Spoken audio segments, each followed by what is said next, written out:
and death in and around Los Angeles, California. I'm going to ask my colleagues and those in the audience to observe a moment of silence. Good morning. The hearing will come to order. The Committee on Armed Services has convened this hearing to consider the pending nomination of Mr. Pete Hegseth, my good friend, to be Secretary of Ranking Member Jack Reed. And at this point, in light of the continued suffering and death in and around Los Angeles, California, I'm going to ask my colleagues and those in the audience to observe a moment of silence.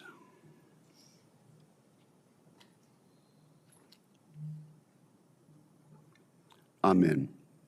Thank you.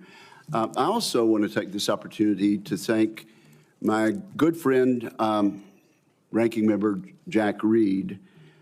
This is my first opportunity to chair this committee in this Congress. I want to thank Senator Reed. Under his chairmanship, he proved time after time that he cares deeply about national security and about the United States of America, and particularly the men and women who wear the uniform and stand watch both here and around the world to protect the United States. Senator Reed, I want to thank you for the many courtesies that you have extended to me in the past, and I look forward to working with you again in a bipartisan fashion this Congress. It's also appropriate to recognize and welcome 3 senators attending their very first Senate Armed Service Committee hearing as members. Senator Banks of Indiana, Senator Sheehy of Montana, and Senator Slotkin of Michigan. We are excited to have you as committee colleagues and look forward to many important contributions from each of you. And Senator Slotkin, as I look down at the end of the dais there, it seems that only a week or two ago I was sitting in that very chair being recognized by the chairman of the committee, the distinguished senator from Michigan. So time flies. Now, let me say this. We had a very appropriate expression of approval by the members of the members of the audience as our nominee and his family walked in. The distinguished ranking member and I sincerely hope that that is the last signal of approval or disapproval in today's hearing.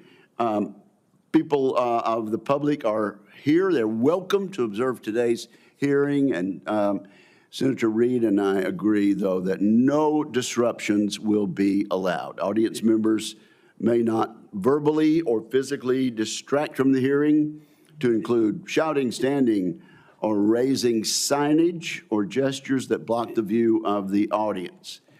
And we're very serious about this, aren't we, Mr. Reed? And absolutely, sir. Those who do so will be immediately escorted from the room. Again, welcome to the witnesses, to his friends, and to interested members of the public. If confirmed, Mr. Pete Hegseth would assume the role in a moment of consequence. The United States faces the most dangerous security environment since World War II. We're witnessing the explosive growth and reach of China's hard power. We're also observing the emergence of an axis of aggressors. That coalition is characterized by broadening and deepening military cooperation among the dictatorships ruling China, Russia, Iran, and North Korea. Terrorism remains a threat as Israel wages war against Hamas and Hezbollah, and as the Assad regime collapses in Syria. America has entered a window of maximum danger, and the department needs energetic and focused civilian leadership. Those values begin at the top with the Secretary of Defense. Many of my distinguished colleagues have served in a significant tenure on this committee, and our meetings are fairly long. We should reflect over previous secretaries of defense and their hearings and ask ourselves a simple question. Has the civilian leadership of the Pentagon under the administration of both parties proven up to the challenge? Often the answer has been no. The civilian leadership has not built the Department of Defense to meet the moment. And this is our moment to correct that. A few examples illustrate how leaders in the past have fallen short. Most of the department's signature programs run years behind schedule and billions of dollars over cost. Vital initiatives have suffered, such as the F-35, the new Sentinel ICBM, and the Navy's shipbuilding program, including the Constellation-class frigate. The Department of Defense desperately needs civilian leaders who listen to the advice of combatant commanders, many of whom would benefit from innovative systems. Yet a risk-averse DoD culture has kept too many promising technologies on the wrong side of the so-called valley of death. That tenuous period between experimental prototypes and production contracts. Defense companies backed by venture capital receive less than 1% of defense contracts. As we all know, the Pentagon still cannot even pass an audit. The department must simplify and streamline its bureaucracy so it can respond to innovation. Staffs have ballooned. Organizations are top-heavy. Civilian leaders have promised time and again to slim down the bureaucracy, and perhaps genuinely hoped to. Every day, men and women in uniform make tremendous contributions to U.S. security. They and the American people deserve a Pentagon that does the same. Today's Department of Defense is no longer prepared for great power competition. It is not a national defense institution ready to achieve and sustain technological supremacy across the range of operations. Admittedly, this nomination is unconventional. The nominee is unconventional, just like that New York developer who rode down the escalator in 2015 to announce his candidacy for president. That may be what makes Mr. Hegseth an excellent choice to improve this unacceptable status quo that I just described. He is a decorated post-9/11 combat veteran. He will inject a new warrior ethos into the Pentagon, a spirit that can cascade from the top down. Mr. Hegseth will bring energy and fresh ideas to shake up the bureaucracy. He will focus relentlessly on the warfighter and the military's core missions, deterring wars and winning the ones we must fight. He will bring a swift end to corrosive distractions such as DEI. Today, many simply acknowledge and live with the systemic problems I have mentioned earlier in acquisition, accountability, technology transition, and organizational civil service reform. Mr. Hegseth will actually move to fix these issues decisively. In short, I'm confident that Mr. Hegseth, supported by a team of experienced top officials, will get the job done. The Secretary of Defense is an incredibly important position, but the Secretary's span of control is limited. The Pentagon is vast, with 3 million plus personnel, uniformed civilian and contractor. A successful secretary understands that steering the ship means focusing his attention on strategic level priorities. The secretary must be supported with exceptional subordinates who will run the day-to-day affairs of the Office of the Secretary of Defense, the military services, and the other DoD components.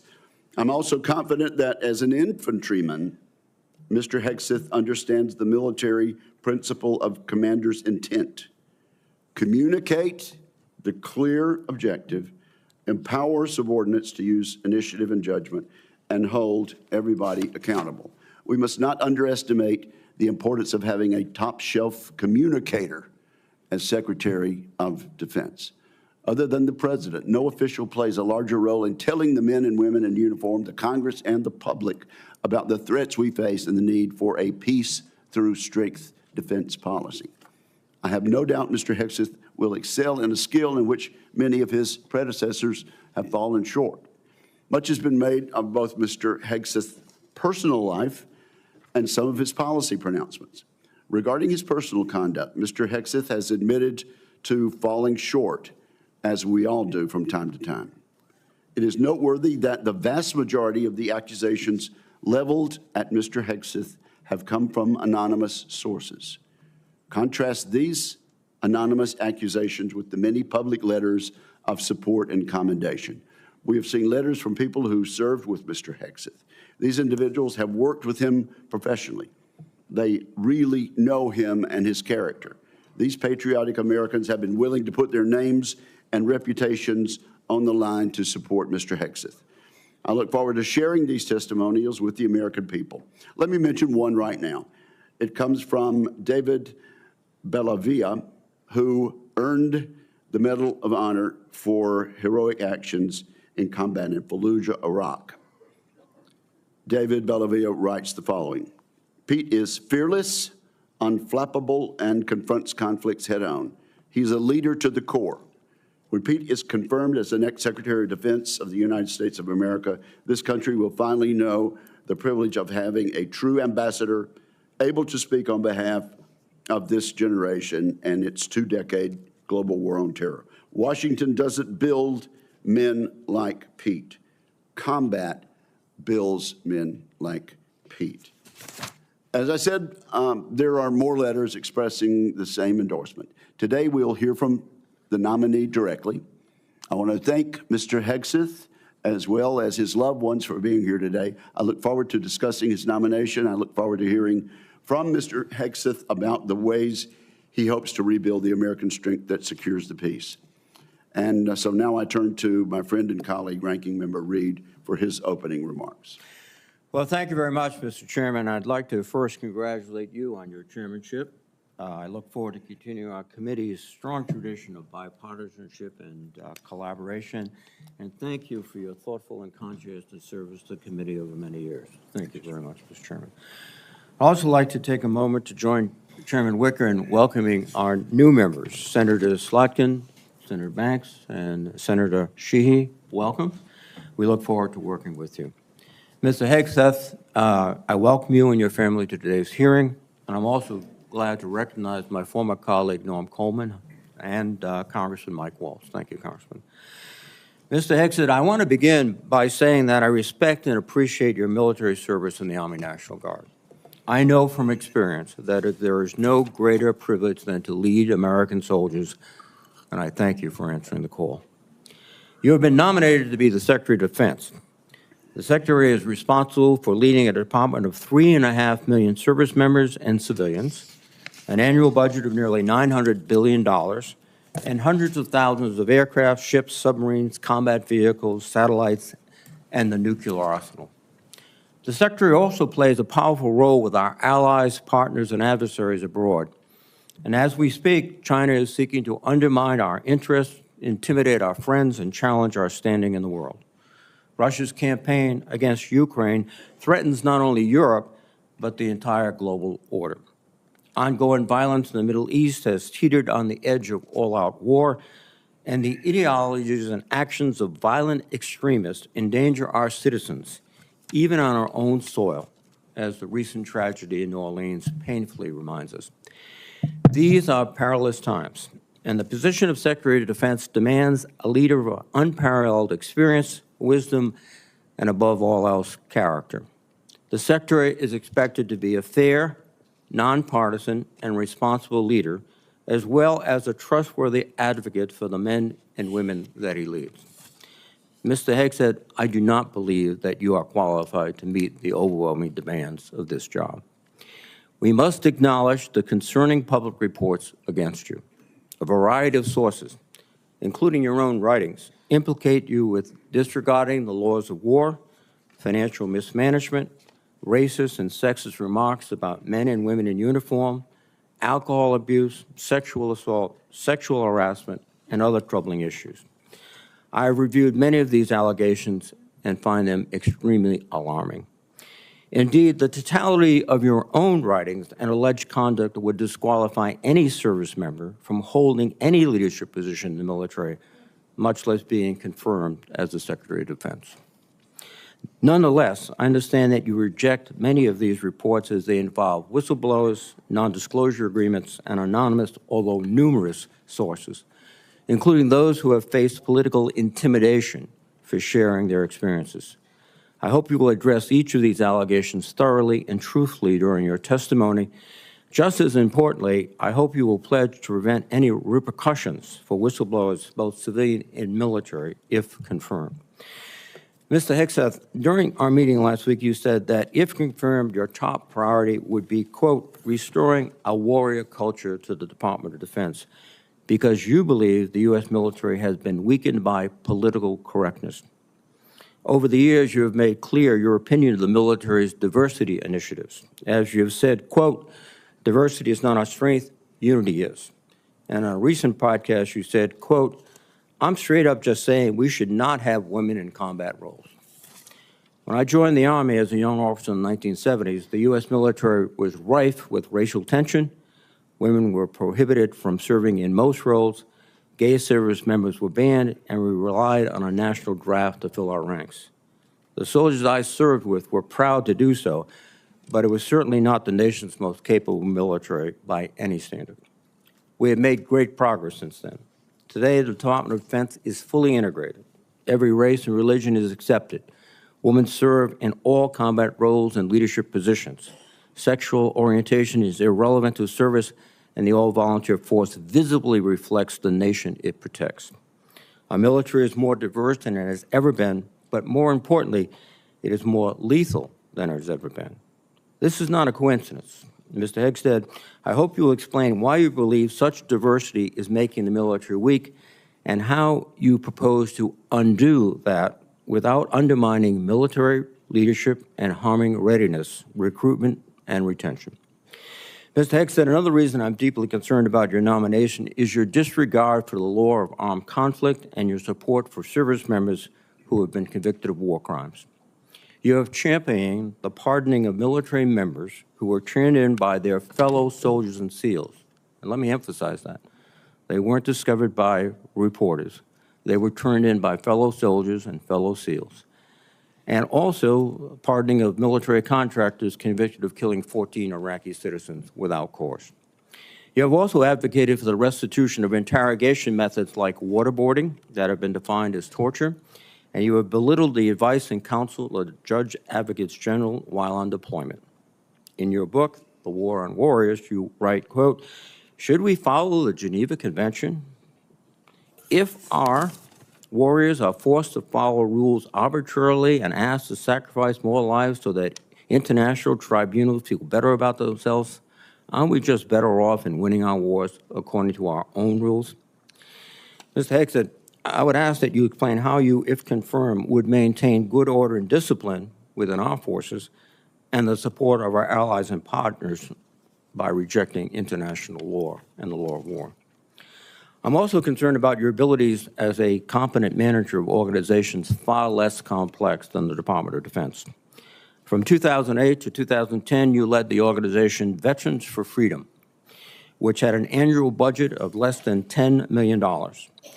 In each year you were in charge, expenses far exceeded revenues until the organization teetered on bankruptcy and had to be merged with another group.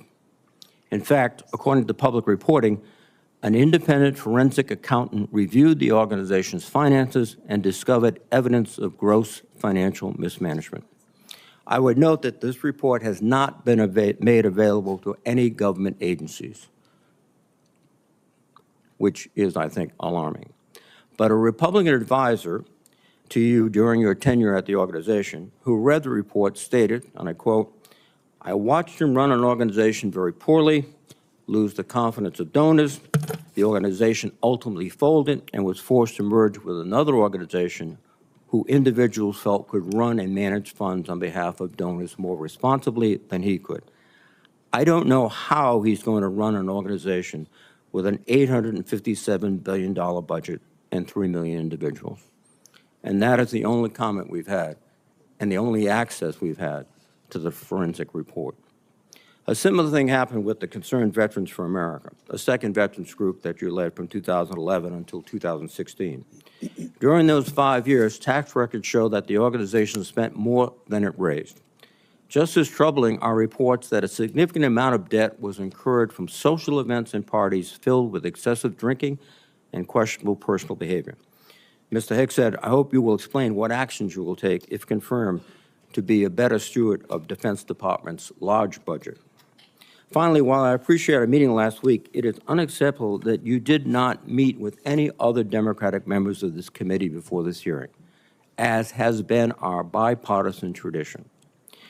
During my time in the Senate, I have voted for and worked closely with Secretaries of Defense appointed by Republican presidents. While we may disagree politically, there was always an understanding that rank partisanship should have no place when it comes to providing for the men and women who serve in uniform. And Mr. Hegseth, I am troubled by the many comments you have made both as a commentator and in your published writings. For example, in your book, American Crusade, you wrote, quote, "Modern leftists, who represent the soul of the modern Democratic Party, literally hate the foundational ideas of America." You also wrote, "The other side, the left, is not our friend. We are not esteemed colleagues, nor mere political opponents. We are foes. Either we win or they win. We agree on nothing else." Mr. Hegseth, if confirmed as Secretary of Defense, you would lead an organization that, like the country it represents, is composed of Democrats and Republicans. Yet your language suggests that you regard many of these men and women as foes. And I would ask you to explain why service members and civilians who do not share your political opinions can trust that they will not be targeted during your tenure. Indeed, the challenge of the Secretary of Defense is to remove partisan politics from the military. You propose to inject it. This would be an insult to the men and women who have sworn to uphold their own apolitical duty to the Constitution. Mr. Hegseth, you are the 9th nominee for Secretary of Defense that I've had the honor to consider as a member of the Senate Armed Services Committee. I have voted in favor of all your predecessors, including those in the first Trump administration. Unfortunately, you lack the character and composure and competence to hold the position of Secretary of Defense. Thank you. Thank you, Senator Reid. And now it's my privilege and honor and pleasure to recognize 2 witnesses who have come forward to introduce our nominee. First, I recognize my former colleague and former Senator Norm Coleman of Minnesota for the purpose of an introduction. Norm, we are glad to see you and glad to have you back, and you are recognized for an introduction. Thank you, Mr. Chairman, Ranking Member Reid, members of the committee, my former colleagues. I'm honored to introduce a son of Minnesota to you, Pete Hegseth. As a senator from Minnesota, I spent many hours with this young man as he walked the halls of Congress advocating on behalf of America's veterans. And he is young in the best sense of the word. He is strong, focused, intelligent, incisive, a great listener, and is almost supernaturally energetic, just what we need in a Secretary of Defense in times of massive change. He is the real deal. F. Scott Fitzgerald was a writer in my city of St. Paul, and said the problem with America is that there are no second acts. He was wrong. Pete was a brave soldier, has been an able communicator, and I believe is about to begin a great second act as our Secretary of Defense. He has struggled and overcome great personal challenges. Please don't give in to the cynical notion that people can't change. We need the ones who can change to lead us, to be beacons of hope, and to remind us that grace can lead us home. 4 years ago, President Biden's nominee, Lloyd Austin, a good and honorable man, received 97 votes on the floor of the Senate. And we went through the debacle of the Afghanistan withdrawal. Putin invaded Ukraine. The Houthis endanger our shipping lanes. We witnessed Israeli miracles against America's enemies in the Middle East, where the United States was more of an impediment than a help. Our recruitment numbers have sunk dramatically, and our southern border has suffered a slow but dangerous invasion. Yes, Pete Hegseth is an out-of-the-box nominee, and I say it's high time to get out of the box. One more thought. The country longs for a government of less division and more respect and dignity. My hope is that this committee hearing provides what they are asking for. Disagree? Yes. Strongly if necessary. But then come together to support the nominee, this nominee, Pete Hegseth, of the one president we have at a time, laying aside partisan politics for the essential mission of national security upon which everything else depends. Mr. Chairman, I yield. Thank you, Norm. I do appreciate that and appreciate your presence today. I now have the honor and pleasure of introducing Congressman Waltz. I understand, Congressman, you are still a member of the House for another day or two. Another day or two. Okay, and I now recognize Congressman Waltz for whatever opening statement and introduction he might make. Well, thank you, Chairman Wicker, and Chairman has a very nice ring to it, so congratulations, Ranking Member Reed, distinguished members of this committee. It is a privilege to appear before you today and urge the members of this committee to confirm Pete Hegseth as our next Secretary of Defense. And I'm not here today just to advocate on behalf of a future colleague, but to speak on behalf of someone I consider a dear friend for over a decade now. Like Pete, I served in the U.S. Army. Like Pete, I'm a veteran. We deployed to Afghanistan and all over the world at the height of the war on terror, which is the war of our generation. And like thousands of other warfighters, we've witnessed the hardships of war. We've experienced the loss of friends in combat. We've endured too much time away from family and friends, and no one, I can promise you this, no one hates war more than those who have had to go fight it. No one does. Pete's story, though, isn't that much different from the millions of other veterans, and they know it, and they appreciate him for the experiences that he's gone through. And after our country was brutally attacked on 9/11, Pete Hegseth answered the call of duty like so many others. He put the interests of this country ahead of his own. And I can tell you firsthand, as can the heroes sitting in this audience behind me, Pete's character of country, his selflessness, his duty, these are the key tenets that have shaped him into the leader that he is today. These are the traits that President Trump recognized when making the decision to nominate Pete for this critical role. He will bring the perspective of being the first Secretary of Defense to have served as a junior officer on the front lines, not in the headquarters, on the front lines in the war on terror, and recognizes the human costs, the financial costs, and the policy drift that was discussed often in this very room that led us to decades and decades of war. So not only does he understand the threats he faces, but as the chairman mentioned, he is brilliant, in my mind, at communicating those to the American people in a way that is often not communicated in Washington, D.C., to reach out to the American people so that they understand why the military needs to do what it needs to do. And look, I have no doubt that he is going to get the Pentagon back to its primary mission, lethal readiness. That warrior ethos is what our enemies will respect. That warrior ethos is what our enemies will fear, and it's that warrior ethos that will keep the peace. And so, ladies and gentlemen, in my humble opinion, our military deserves better than it's getting. Our country faces a devastating recruitment crisis. Men and women are not volunteering to serve at the levels required. Our readiness is down. Our costs are up. And it seems like nearly every major weapon system, again, often discussed in this very room, is costing too much, delivering too little, and taking way too long. The bottom line is the status quo is unacceptable. It's not working. And the members of this committee, you all know it. You know it's not working. And the members of the House Armed Services know it's not working. And we have hearing after hearing, year after year.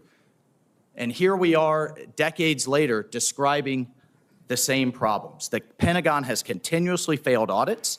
The businesses that want to do business with the Pentagon have to pass an audit, but the entity itself fails an audit. Innovation is stalled, morale is down, standards have been weakened, and meritocracy is less valued. And as a result, our adversaries have been emboldened all over the world. Ladies and gentlemen, it's time for change. It is time for change. You all have literally seen thousands of veterans, as the chairman cited one amazing Medal of Honor recipient. But we have seen thousands of veterans expressing their support for Pete. This is a man who can reinvigorate that warrior ethos, and this is a man that will lead. I can't imagine having a more capable partner in my position as National Security Advisor. Pete is a man of family, of faith, and he's committed to making our country strong again. And most importantly, and brother, I know this in my core, he will always have as a first principle the service members that are out there on the front lines for all of us at the heart of every decision he makes. So senators, I urge you to support this confirmation. It is critical that President Trump has his national security team in place for the challenges ahead, and I thank you. Thank you, Mike, for your testimony, and I'm guessing that each and every member of this committee will want to have you on speed dial for the next few years. So thank you both. Our two guests may stay, or I know they have other engagements and responsibilities also, but thank you both for your testimony. At this point, Mr. Hegseth, I'm required to ask you as a nominee a series of questions that the committee asks all civilian nominees who appear before it. If you would, please simply respond in the affirmative or negative to each question. Have you adhered to applicable laws and regulations governing conflicts of interest? Yes, sir. Have you assumed any duties or taken any actions that would appear to presume the outcome of the confirmation process? No, sir. Exercising our legislative and oversight responsibilities makes it important that this committee, its subcommittees, and other appropriate committees of Congress receive testimony, briefings, reports, records, and other information from the executive branch on a timely basis. Do you agree, if confirmed, to appear and testify before this committee when requested? Yes, sir. Do you agree to provide records, documents, and electronic communications in a timely manner when requested by this committee, its subcommittees, or other appropriate committees of Congress, and to consult with the requester regarding the basis for any good faith delay or denial in providing such records? Yes, sir. Will you ensure that your staff complies with deadlines established by this committee for the production of reports, records, and other information, including timely responding to hearing questions for the record? Yes, sir. Will you cooperate in providing witnesses and briefers in response to congressional requests? Yes, sir. Will those witnesses and briefers be protected from reprisal for their testimony or briefings? Yes, sir. All right. So at this point, Mr. Hegseth, you are recognized for your opening statement. Well, thank you, Chairman Wicker, Ranking Member Reed, and all the members of this committee for this opportunity today. I'm grateful for and have learned a great deal from this advise and consent process. Our founders knew what they were doing. Should I be confirmed, I look forward to working with this committee, senators from both parties, to secure our nation. I want to thank the former senator from Minnesota, Norm Coleman, for his mentorship and friendship in this process, and the incoming National Security Advisor, Congressman, and more importantly for our purposes, Colonel Mike Waltz, for his powerful words. I'm grateful to them both. Thank you to my incredible wife, Jennifer,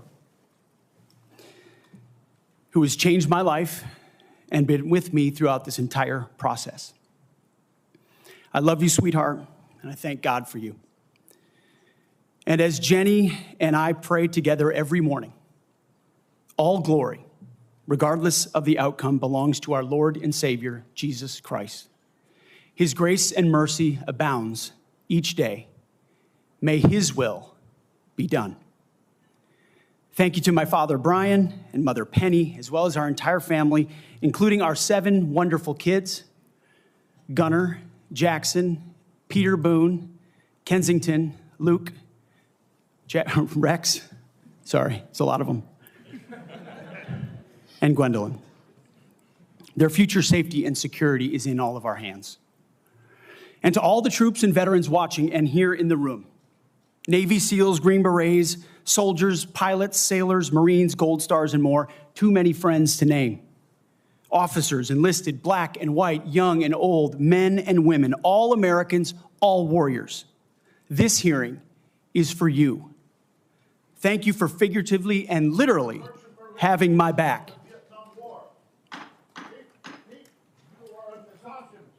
Not only that, you are a Christian Zionist, and you support the war in Gaza by the Zionists. I want to thank the authorities for their swift reaction to that outburst and state that similar interruptions will be treated in like manner. Mr. Hegseth, you may continue. Well, as I'll say again, thank you for figuratively and literally having my back. I pledge to do the same for all of you. It's an honor to come before this committee today as President Donald Trump's nominee for the office of Secretary of Defense. 2 months ago, 77 million Americans gave President Trump a powerful mandate for change, to put America first, at home and abroad. I want to thank President Trump for his faith in me and his selfless leadership for our republic. The troops have no better commander-in-chief than Donald Trump. As I've said to many of you in private meetings, when President Trump chose me for this position, the primary charge he gave me was to bring the warrior culture back to the Department of Defense. He, like me, wants a Pentagon laser-focused on lethality, meritocracy, warfighting, accountability, and readiness.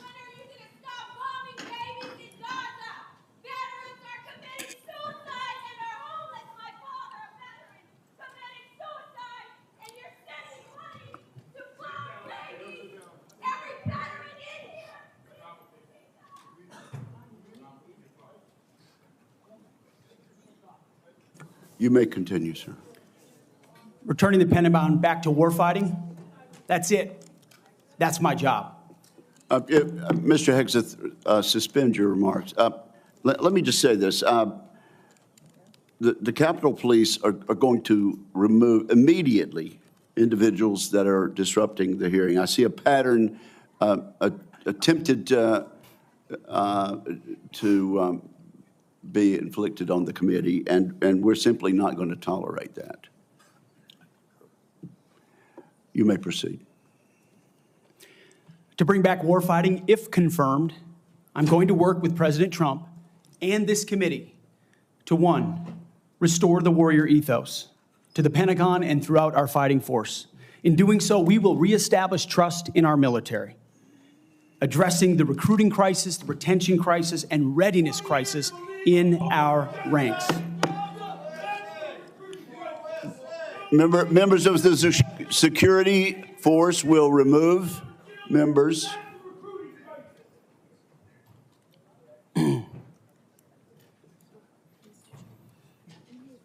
Mr. Hegseth, you may.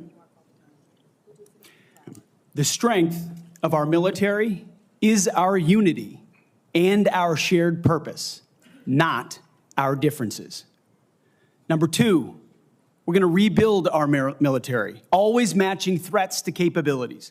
This includes reviving our defense industrial base, reforming the acquisitions process, as you mentioned, Mr. Chairman, no more valley of death for new defense companies, modernizing our nuclear triad, ensuring the Pentagon can pass an audit, and rapidly fielding emerging technologies. And number three, we're going to reestablish deterrence. First and foremost, we will defend our homeland, our borders, and our skies. Second, we will work with our partners and allies to deter aggression in the Indo-Pacific from the Communist Chinese. And finally, we will responsibly end wars to ensure that we prioritize our resources to reorient to larger threats. We can no longer count on reputational deterrence. We need real deterrence. The Department of Defense under Donald Trump will achieve peace through strength. And in pursuing these America First national security goals, will remain patriotically apolitical and stridently constitutional. Unlike the current administration, politics should play no part in military matters. We are not Republicans. We are not Democrats. We are American warriors. Our standards will be high, and they will be equal, not equitable. That's a very different word. We need to make sure every warrior is fully qualified on their assigned weapons system, every pilot's fully qualified and current on the aircraft they are flying, and every general or flag officer is selected for leadership or promotion purely based on performance, readiness, and merit. Leaders at all levels will be held accountable, and warfighting and lethality and the readiness of the troops and their families will be our only focus. This has been my focus ever since I first put on the uniform as a young Army ROTC cadet at Princeton University in 2001. I joined the military because I love my country and felt an obligation to defend it. I served with incredible Americans in Guantanamo Bay, in Iraq, in Afghanistan, and on the streets of Washington, D.C., many of which are with me here today. This includes enlisted soldiers I helped become American citizens, and Muslim allies I helped immigrate from Iraq and Afghanistan. Because when I took off the uniform, my mission never stopped. Now, it is true and has been acknowledged that I don't have a similar biography to defense secretaries of the last 30 years. But as President Trump also told me, we've repeatedly placed people atop the Pentagon with supposedly the right credentials, whether they are retired generals, academics, or defense contractor executives. And where has it gotten us? He believes, and I humbly agree, that it's time to give someone with dust on his boots the helm. A change agent, someone with no vested interest in certain companies or specific programs or approved narratives. My only special interest is the warfighter. Deterring wars, and if called upon, winning wars by ensuring our warriors never enter a fair fight. We let them win, and we bring them home. Like many of my generation, I've been there. I've led troops in combat. I've been on patrol for days. I've pulled a trigger downrange, heard bullets whiz by, flex-cuffed insurgents, called in close air support, led medevacs, dodged IEDs, pulled out dead bodies, and knelt before a battlefield cross. This is not academic for me. This is my life. I led then, and I will lead now. Ask anyone who's ever worked for me or with me. I know what I don't know. My success as a leader, and I very much look forward to discussing my organization's successes at Vets for Freedom and Concerned Veterans for America. I'm incredibly proud of the work that we've done. But my success as a leader has always been setting a clear vision, hiring people smarter and more capable than me, empowering them to succeed, holding everyone accountable, and driving toward clear metrics. Build the plan, work the plan, and then work harder than everyone else around you. I've sworn an oath to the Constitution before, and if confirmed, I will proudly do it again. This time, for the most important deployment of my life. I pledge to be a faithful partner to this committee, taking input and respecting oversight. We share the same goals: a ready, lethal military, the health and well-being of our troops, and a strong and secure America. Thank you for the time, and I look forward to your questions. Thank you very much, Mr. Hegseth. Before we begin with member questions, I would like to remind my colleagues that consistent with the bipartisan staff agreement from December, and in concert with exactly how this committee dealt with the last Secretary of Defense nominee, each member will be recognized for one round of 7 minutes to question the nominee. Out of respect for the time of all members of this committee, the time limits will be tightly enforced. We've now been here 45 minutes, and I think we've done very well with the time. But at this point, I will begin my questioning of the nominee. Mr. Hegseth, you and your family have endured criticism of your nomination since it was announced in November. Let's get into this allegation about sexual assault, inappropriate workplace behavior, alcohol abuse, and financial mismanagement during your time as a nonprofit executive. I should note that the majority of these have come from anonymous sources in liberal media publications. But I want to give you an opportunity to respond to these allegations, sir. Mr. Chairman, thank you for that opportunity. You are correct. We undertook this responsibility with an obligation to the troops to do right by them for our warfighters. And what became very evident to us from the beginning, there was a coordinated smear campaign orchestrated in the media against us. That was clear from moment one. And what we knew is that it wasn't about me. Most of it was about President Donald Trump, who's had to endure the very same thing for much longer amounts of time. And he endured it in incredibly strong ways. So we, in some ways, knew it was coming. We didn't understand the depth of the dishonesty that would come with it. So from story after story in the media, left-wing media, we saw anonymous source after anonymous source based on second or third-hand accounts. And time again, stories would come out, and people would reach out to me and say, you know, I've spoken to this reporter about who you really are, and I was willing to go on the record. But they didn't print my quote. They didn't print any of my quotes. Or, I've worked with you for 10 years, or I was your accountant, or I was your chief operating officer, or I was your board member, or I was with you on 100 different tour stops for Concerned Veterans for America. No one called me. No one asked about your conduct on the record or off the record. Instead, a small handful of anonymous sources were allowed to drive a smear campaign, an agenda about me, because our left-wing media in America today, sadly, doesn't care about the truth. All they were out to do, Mr. Chairman, was to destroy me. And why do they want to destroy me? Because I'm a change agent and a threat to them, because Donald Trump was willing to choose me, to empower me, to bring the Defense Department back to what it really should be, which is warfighting. So I'm willing to endure these attacks. But what I will do is stand up for the truth and for my reputation. False attacks, anonymous attacks, repeated ad nauseum, printed as nauseum, as facts. We have provided to the committee, Mr. Chairman, and I know you're going to share, on-the-record statement after on-the-record statement from people who have served with me, worked with me at Fox News, Concerned Vets, Vets for Freedom, you name it, from the top of the chain to the bottom, who will say, I treat them with respect, with kindness, with dignity. That's men, that's women, that's black, that's white, that's every background. I have prided myself as a leader of respecting people, being professional. That is the balance of mine. I'm not a perfect person, as has been acknowledged. Saved by the grace of God, by Jesus and Jenny. I'm not a perfect person, but redemption is real.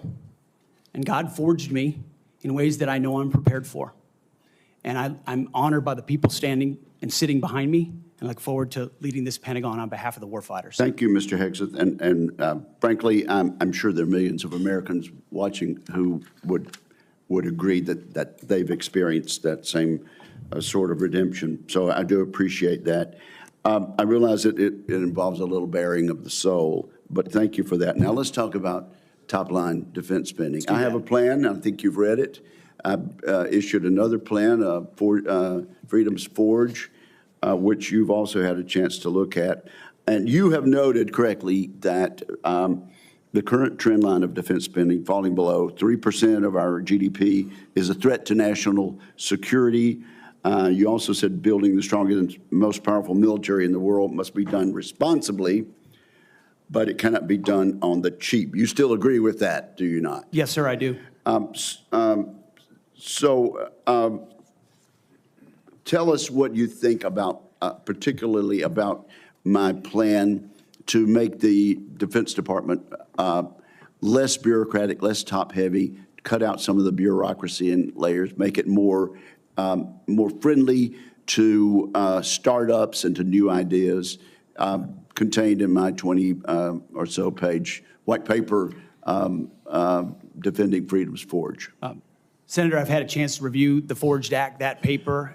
Those are precisely the kinds of ideas that need to be pursued. And I look forward to working with this committee to ensure we cut the red tape, we incentivize innovation, we rebuild the defense industrial base, cut out the bureaucracy, all the things that are preventing the platforms and the tools from getting rapidly from our great defense companies here that should, and those that want to compete, into the hands of warfighters. But past his prologue on this, sir, and I would just look at what President Trump did after the drawdowns of lead from behind under President Obama.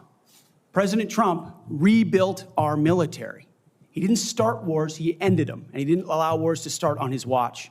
We've had the same kind of defense cuts under the Biden administration. And so, look, I would present to the committee the reputation of President Donald Trump and me coming alongside him to ensure we have peace through strength by rebuilding our military, investing as necessary. Going under 3%, Mr. Chairman, is very dangerous. Okay, we've got 45 seconds. Tell us, in that point, get us started at least talking about deterring China and the Indo-Pacific.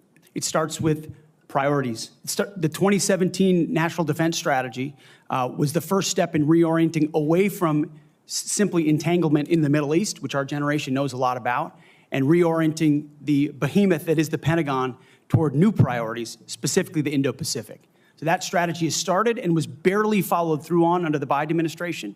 So we're going to start by ensuring the institution understands that as far as threats abroad, the CCP is front and center, also obviously defending our homeland as well.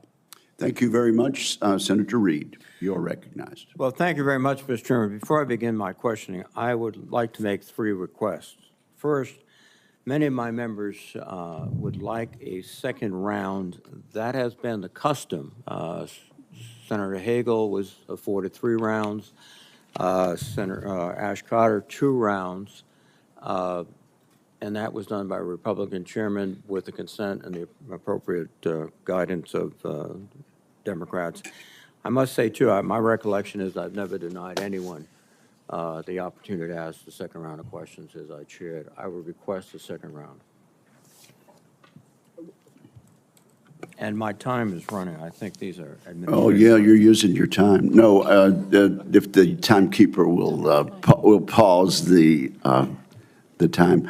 I must say, I think we're going to have adequate time for questioning, and I know Democrat members have coordinated their questions as much as we have, and we are following the same exact precedent on all things that we did with Secretary Austin. So I respectfully understand what you're saying, but I think we have an agreement. It's been known for quite some time, and I intend to stick with that agreement which we made last December. What is your second request? Second, has been publicly reported, you and I have both seen the FBI background investigation of Mr. Hegseth, and I want to say for the record, I believe the investigation was insufficient, frankly. There are still FBI obligations to talk to people. They have not had access to the forensic audit, which I referenced to, and the person who had access to was quite critical of Mr. Hegseth. And I think people on both sides have suggested that they get the report. I know your colleagues have asked for it. Senator Thune assured me personally that he thought it was an appropriate idea. So I would ask, and I would say too, as a precedent, one of President Trump's appointees had similar, very complicated personal issues. The report was made available to all the members of the committee. We would be following precedent. I ask that that be made possible. Again, we are, there's been much discussion about this, and what I intend to do is follow the exact precedent that we've had for the last two hearings with regard to secretaries of defense. Not only Secretary Austin, but Secretary Mattis 8 years ago. And that was for the chair and the ranking member to see the report. And so that is my intention as chair of this committee. Finally, Mr. Chairman, I have several letters that I would include for the record. One from Count Every Hero, which is an organization of retired four-star generals and former secretaries of defense that is critical of the proposed purge panels. One from an organization for domestic violence. One for a Council on American Relations. And also several letters that raise questions. I would ask they be submitted for the record. Without objection, they will be submitted. And Mr. Reed, your time is now expired. Just kidding. Yeah. You're recognized for 7 minutes. Thank you. You're a very understanding chairman. I like that. I like that.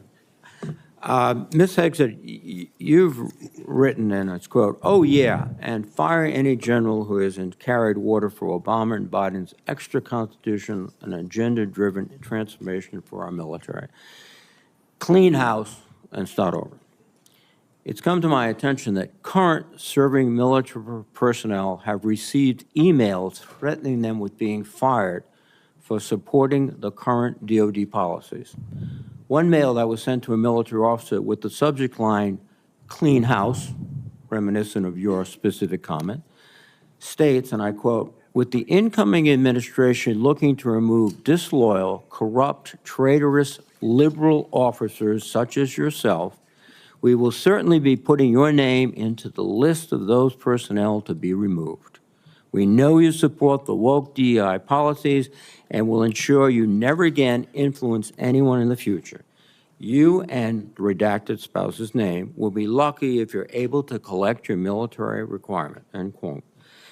Now, I want to remind everyone that these policies that are being referred to date back decades, to the 1940s and 50s with respect to racial discrimination particularly, and administrations of both parties, including the Trump administration and their first party, caused those policies to be enforced. Mr. Hegseth, are you aware of these emails being sent to officers? Senator, you mentioned the word accountability, which is something we have not had for the last 4 years. Are you aware of these messages being sent to officers? Certainly, I'm not aware of that. It's not one of my efforts, but there's been no accountability for the disaster of the withdrawal in Afghanistan, and that's precisely why we're here today. Excuse me. Is that leadership has been unwilling to take accountability. It's the time to restore that to our most senior ranks. You've written publicly that DI policy is a distraction and have military personnel walking on eggshells. Do you believe that emails like that are essentially threatening both a serving officer and a spouse and claiming that they'll lose their pension will have a distraction and detract from the lethality? Senator, you mentioned the 40s and 50s, and you're precisely right. The military was a forerunner in courageous racial integration in ways no other institutions were willing to do. I served with men and women of all backgrounds because of the courage of people decades and decades ago. Incredibly important. However, the DEI policies of today are not the same as what happened back then. They're dividing troops inside formations, causing commanders to walk on eggshells, not putting meritocracy first. That's the indictment that's made by those serving right now. Excuse me. And why we're having this conversation. All of your public comments don't talk about meritocracy. They talk about liberal democratic efforts that are destroying the military, that those people are our enemies, That's not meritocracy.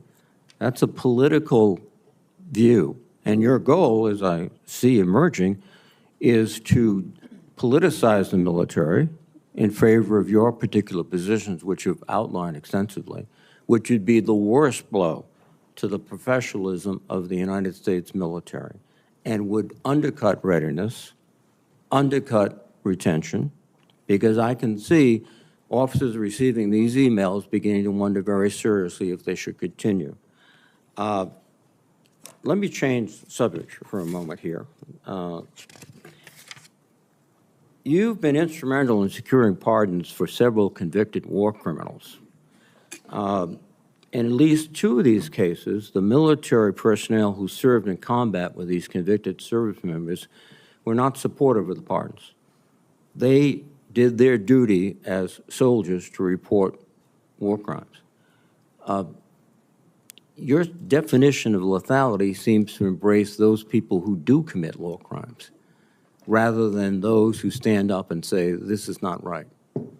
So what's the response to your service members who personally witnessed these and courageously reported them to their superiors? Senator, as someone who's led men in combat directly and had to make very difficult decisions, I've thought very deeply about the balance between legality and lethality, ensuring that the men and women on the front lines have the opportunity to destroy with and close the enemy, and that lawyers aren't the ones getting in the way. I'm not talking about disavowing the laws of war or the Geneva Conventions or the Uniform Code of Military Justice. Sir, I'm talking about restrictive rules of engagement that these men and women behind me understand they've lived with on the battlefield, which has made it more difficult to defeat our enemies. In many of the cases you're talking about in particular, sir, there was evidence withheld, there was prosecutorial misconduct, and as someone who looks case by case and defaults to the warfighter, to the men and women with dust on their boots, not the second guessers in air-conditioned offices in Washington, D.C. Excuse me. I look case by case and was proud to work with President Trump to understand those cases and ensure that our warriors are always looked out for. Those cases were adjudicated by who? People in Washington or fellow non-commissioned officers who had also served, sacrificed, and believed in the ethic of the military? Who were the court-martial? Senator, in multiple cases, they were actually acquitted, but some charges cases, lingered. yes, regardless of where those convening authorities were, yes, sir. Some were, but others were convicted, and you asked for pardon. That's the only reason you asked for pardon, because they were convicted. But the other factor, too, is you've already disparaged in writing the Geneva Convention, the rules of law, all of these things. How will you be able to effectively lead a military in which one of the principal elements is discipline, respect for lawful authority? You have made statements to your platoon after being briefed by a JAG officer. Well, by the way, would you explain what a JAG-off is? I don't think I need to, sir, Why not? because the men and women watching understand. Well, perhaps some of my colleagues don't understand. It would be a JAG officer who puts his or her own priorities in front of the warfighters. Their promotions, their medals, in front of having the backs of those who are making the tough calls on the front lines. Thank you, Senator Reid. Interesting. Thank you, Senator Thank you Reid. very much. Senator Fisher. Thank you, Mr. Chairman, and welcome, Mr. Hegseth, to you and to your family. Thank you for the meeting that we had. We talked about a number of things. First and foremost was that nuclear weapons are foundational to our national defense, and having a safe, effective, and credible nuclear deterrent underpins our alliances, and as you know, it deters our adversaries. Nuclear deterrence has been, and you and I believe, agreed on this, it must continue to be unequivocally the highest priority mission of the Department of Defense. But deterrence only works if our adversaries believe our nuclear forces are effective and credible. All 3 legs of our triad are undergoing that generational recapitalization programs, and we cannot afford any more delays in those programs. Sir, do you believe and agree with President Trump's 2018 nuclear posture review that preventing adversary nuclear attacks is, quote, the highest priority of the United States? Senator, yes, I do. If confirmed, will you commit to supporting all three legs of the nuclear triad and to using every tool available to deliver these systems on schedule? Senator, yes, I do, because ultimately our deterrence, our survival is reliant upon the capability, the perception, and the reality of the capability of our nuclear triad. We have to invest in its modernization for the defense of our nation. While former secretaries of defense have stated that nuclear deterrence is the highest priority, we haven't really seen that translated into budget requests or using the tools like the Defense Production Act. You've spoken about increasing lethality. You've spoken about getting programs done faster. How would you actually implement a culture change so that we can see these delivery schedules move forward, be rewarded? I can tell you in most every briefing we have, the schedules we're on are too late. So what would you do? Well, ultimately focused first on the things that are most important, as we have discussed, Senator, the nuclear triad, understanding whether it's the B-21 or the Minuteman to the Sentinel, all aspects, or the Columbia-class submarines, ballistic missiles. What are the priorities that need to be focused on and ensure that in those particular cases, you mentioned it, Senator, the Defense Production Act, emergency powers. If we're at a place where our nuclear capabilities are perceived to not be what they are, that is an emergency. And we have an ally in our incoming commander-in-chief, in President Donald Trump, who has spoken about these things, understands the power and strength of nuclear deterrence, will not allow them It's the to be existential deprioritized. threat. It's the existential threat to this nation. How do you change the culture? It's not just the Production Act that's going to be able to do it. How are you going to move forward faster? Competition, Senator, is important, critically important. The Death Valley that was talked about, leveraging the innovation of Silicon Valley, which for the first time in generations has shown a willingness, desire, and capability to bring its best technologies to bear at the Pentagon, a Pentagon that has become too insular, tries to block new technologies from coming in. So we have to embrace that, there's some great Office of Strategic Capital, DIU initiatives that provide loans to companies to participate, because you have to invest in the defense industrial base for the longer term projects. We have the capability, the missiles and the munitions, but also to rapidly field emerging technologies that we need on the battlefield right now. So as we learn things, say in the war in Ukraine, those technologies, as we look at threats we're going to face, find ways to rapidly field those using off-the-shelf technologies or standard designs, modular designs. Another easy one, Senator, that became evident in the process is digital designs. The Pentagon often builds entire systems without first using a digital design. Okay. Which means you build prototypes and then scrap them and start over again. No private sector business could survive doing business that way. So there's a lot of innovation, and I'm going to hire a lot of smart people already have to help with that.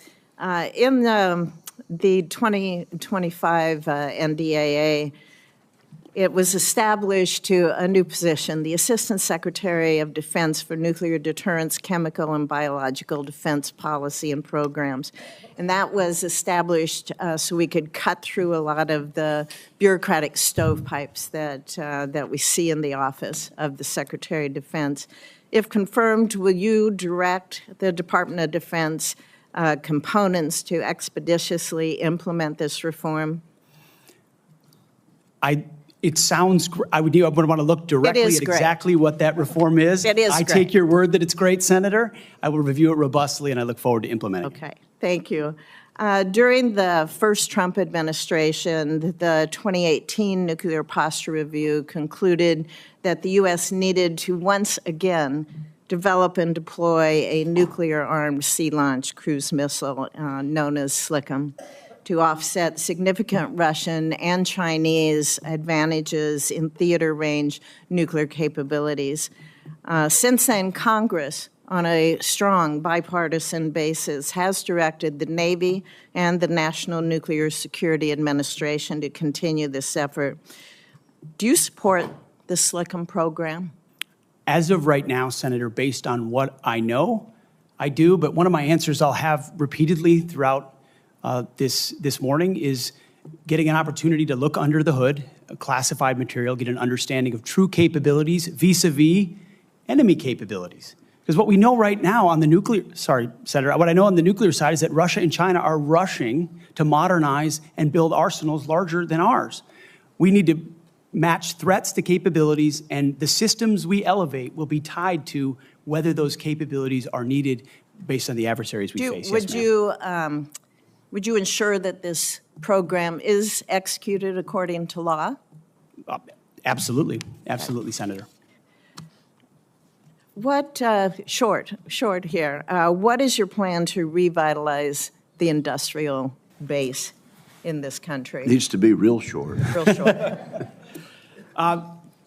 Serious investment targeted at systems that we truly need by also incentivizing competition and laser focus from the OSD, from the Office of Secretary of Defense, to all the particular strategic initiatives to revive them so it's not just one system, it's multiple systems. You may want to expand on that on the record. At this point, my colleagues, I would ask unanimous consent to enter into the record a letter organized by a group called Flag Officers for America, which has 120 retired generals and admirals offering their support for Mr. Hegseth's nomination. I ask unanimous consent. Without objection, it is entered into the record. Senator Shaheen. Good morning, Mr. Hegseth. Good morning, Senator. I was pleased when I was contacted on your behalf about meeting before this hearing. I've been on this committee since 2011, and during that time, I voted to confirm 6 nominees to be Secretary of Defense from 3 administrations, 2 Democratic and 1 Republican, the first Trump administration. Every one of those nominees met with me and my Democratic colleagues on this committee before the hearing. So, as you can imagine, I was disappointed when no one ever followed up. When we followed up with your office, you were not able to meet. Do you understand that if you're confirmed to be Secretary of Defense, that you will have a responsibility to meet with all members of this committee, not just Republicans? Senator, I very much appreciate and understand the traditionally bipartisan nature of this committee. Their national defense is not partisan. It should not be about Republicans or Democrats. And so I look forward to working together with you and your colleagues on priorities facing this nation. Yes. I think we would expect that. And one reason that I wanted to meet with you was because I thought it would be really helpful to better understand your views on women in the military. Because you've made a number of surprising statements about women serving in the military. As recently as November the 7th of 2024 on the Sean Ryan Show, you said, and I quote, "I'm straight up saying that we should not have women in combat roles. It hasn't made us more effective." The quote went on a little longer, but that was the gist of it. That was before you were nominated to be Secretary of Defense. Mr. Hegseth, do you know what percentage of our military is comprised of women? I believe it's 18 to 20%, Senator. It's almost 18%, and in fact, DOD's 2023 demographic report indicated that there are more women serving now, and there are fewer separations. So they make up a critical part of our military, wouldn't you agree? Yes, ma'am. Women in our military, as I have said publicly, have and continue to make amazing contributions across all aspects of our battlefield. Well, you also write in your book, The War on Warriors, with the chapter, The Deadly Obsession with Women Warriors, that, quote, "Not only are women comparatively less effective than men in combat roles, but they are more likely to be objectified by the enemy and their own nation in the moral realms of war." Mr. Hegseth, should we take it to believe that you believe that the 2 women on this committee who have served honorably and with distinction made our military less effective and less capable? I'm incredibly grateful for the 2 women who've served our military in uniform and including in the Central Intelligence Agency, contributions on the battlefield, indispensable contributions. Senator, I would like to clarify, when I'm talking about that issue, it's not about the capabilities of men and women, it's about standards. And this Well- committee has talked a lot about standards. Standards that we, unfortunately, over time, have seen eroded in certain duty positions, certain schools, certain places, which affects readiness, which is what I care about the most, readiness I on the appreciate battlefield. that, and- so my but comments point however- time and time again to standards. Your statements publicly have not been to that effect. After your nomination, you did state to a group of reporters that you, quote, support all women serving in our military today who do a fantastic job across the globe, including combat. So what I'm confused about, Mr. Hegseth, is which is it? Why should women in our military, if you were the Secretary of Defense, believe that they would have a fair shot and an equal opportunity to rise through the ranks? If on the one hand, you say that women are not competent, they make our military less effective, and on the other hand, you say, oh no, now that I've been nominated to be the Secretary of Defense, I've changed my view on women in the military. What do you have to say to the almost 400,000 women who are serving today about your position on whether they should be capable to rise through the highest ranks of our military? Senator, I would say I would be honored to have the opportunity to serve alongside you, shoulder to shoulder, men and women, black, white, all backgrounds, with a shared purpose. Our differences are not what define us. Our unity and our shared purpose is what define us, and you will be treated fairly and with dignity, honor, and respect, just like every man and woman in uniform, just like the men and women that I've worked with in my veterans organizations, to include when I was a headquarters company commander in the Minnesota National Guard. Well, I and we had women in appreciate our your ranks as 11th well. hour conversion. But, Mr. Chairman, for the record, I would like to submit Chapter 5, The Deadly Obsession with Women Warriors, for the record. Mr. Hegseth, Without objection, it will be submitted. and are you accepted. familiar with the Women, Peace, and Security agenda at the Department of Defense?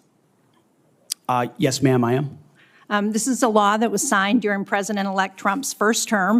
It was legislation that I sponsored with Republican Senator Capito of West Virginia. It was co-sponsored by Marco Rubio, the nominee to be the President-elect's Secretary of State. It was led in the House of Representatives by Kristi Noem, the President-elect's nominee to be the Secretary of Homeland Security. It mandates that women be included in all aspects of our national security, including conflict resolution and peace negotiations.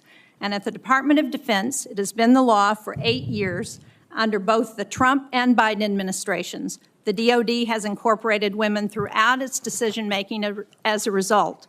Every single combatant commander across 2 administrations has told this committee that this law and its implementation at the Department of Defense provides them a strategic advantage operationally. Based on your comments, it appears that the example that you would like to set, not only for women in this country, but for women across the globe, 50% of the world's population, as the prospective nominee to lead the most combat-credible military in the entire world, is that women should not have an equal opportunity in our military. So will you commit to preserving the Women, Peace, and Security law at DoD and including in your budget the requisite funding to continue to restore and resource these programs throughout the DoD? Senator, I will commit to reviewing that program and ensuring it aligns with America First national security priorities, meritocracy, lethality, and readiness. And if it advances American interests, it's something we would advance. If it doesn't, it's something we would look at. Since former President Trump signed the law, I hope that he agrees with you. Thank you, Senator Shaheen. At this point, I would ask unanimous consent to enter into the record 5 letters of support from female service members and combat veterans who support Mr. Hegseth's nomination. These women represent diverse viewpoints, from a retired colonel with over 25 years of service to an active duty Navy surface warfare commander to a senior airman. They support Mr. Hegseth and comment on his focus on merit, warfighting readiness, military training status, and the warrior ethos. So without objection, it will be entered into the record. And now I'm honored to recognize Senator Cotton for 7 minutes. Mr. Hegseth, let's continue on this line of questioning about what's sometimes referred to as women in combat. I think that phrase is something of a misnomer. Many members of this committee have served in combat in the last 25 years, to include women and men. I'm sure all those men served with women, whether they were military police officers or they were pilots or whether they were intelligence analysts or medics or what have you. You served. I assume you served with women who were on the front lines as well. Is that correct? Yes, sir. And were those women anything other than skilled, brave, and honorable in their service? They were some of the best soldiers I worked with. So Senator. women have been serving in combat for a long time. Women have even been serving in combat units like infantry battalions for a long time in roles like medics or mechanics or what have you. So what we're talking about here specifically is women in ground combat roles in jobs like infantrymen or artillerymen or special forces. Now, until about 10 years ago, that wasn't the case. Under Secretary Panetta, those roles were opened up to women to serve in. Has President Trump indicated at all that he plans to rescind or alter that guidance? You're correct to point out, Senator, that these are the decisions that the Commander-in-Chief will have the prerogative to make. He has not indicated to me that he has plans to change whether or not women would have access to these roles. However, I would point out, ensuring that standards are equal and high is of importance to him and great importance to me. Because in those ground combat roles, what is true is that the weight of the ruck on your back doesn't change. The weight of the .155 round that you have to carry doesn't change. The weight of the .240 Bravo machine gun you might have to carry doesn't change. And so whether it's a man or a woman, they have to meet the same high standards. And Senator, in any place where those things have been eroded or in courses, criteria have been changed in order to meet quotas, racial quotas or gender quotas, that is putting a focus on something other than readiness, standards, meritocracy, and lethality. So that's the kind of review I'm talking about, not whether women have access to ground combat. Okay, so thank you. So you expect no change to that guidance, but as you point out, in these specific jobs, there are irreducible physical demands. We expect our intelligence analysts and our mechanics to be physically fit in the military, but it's different when you're in the infantry or the artillery. You just mentioned a few things. Let me point it out. An artillery shell weighs almost 100 pounds. An Abrams tank round weighs around 50 pounds. The M240 Bravo machine gun with its tripod weighs almost 50 pounds. The average weight of a full kit, ammo, water, commo, body armor for a soldier is over 100 pounds. Nothing you can do can change any of those things, right? That is physical reality.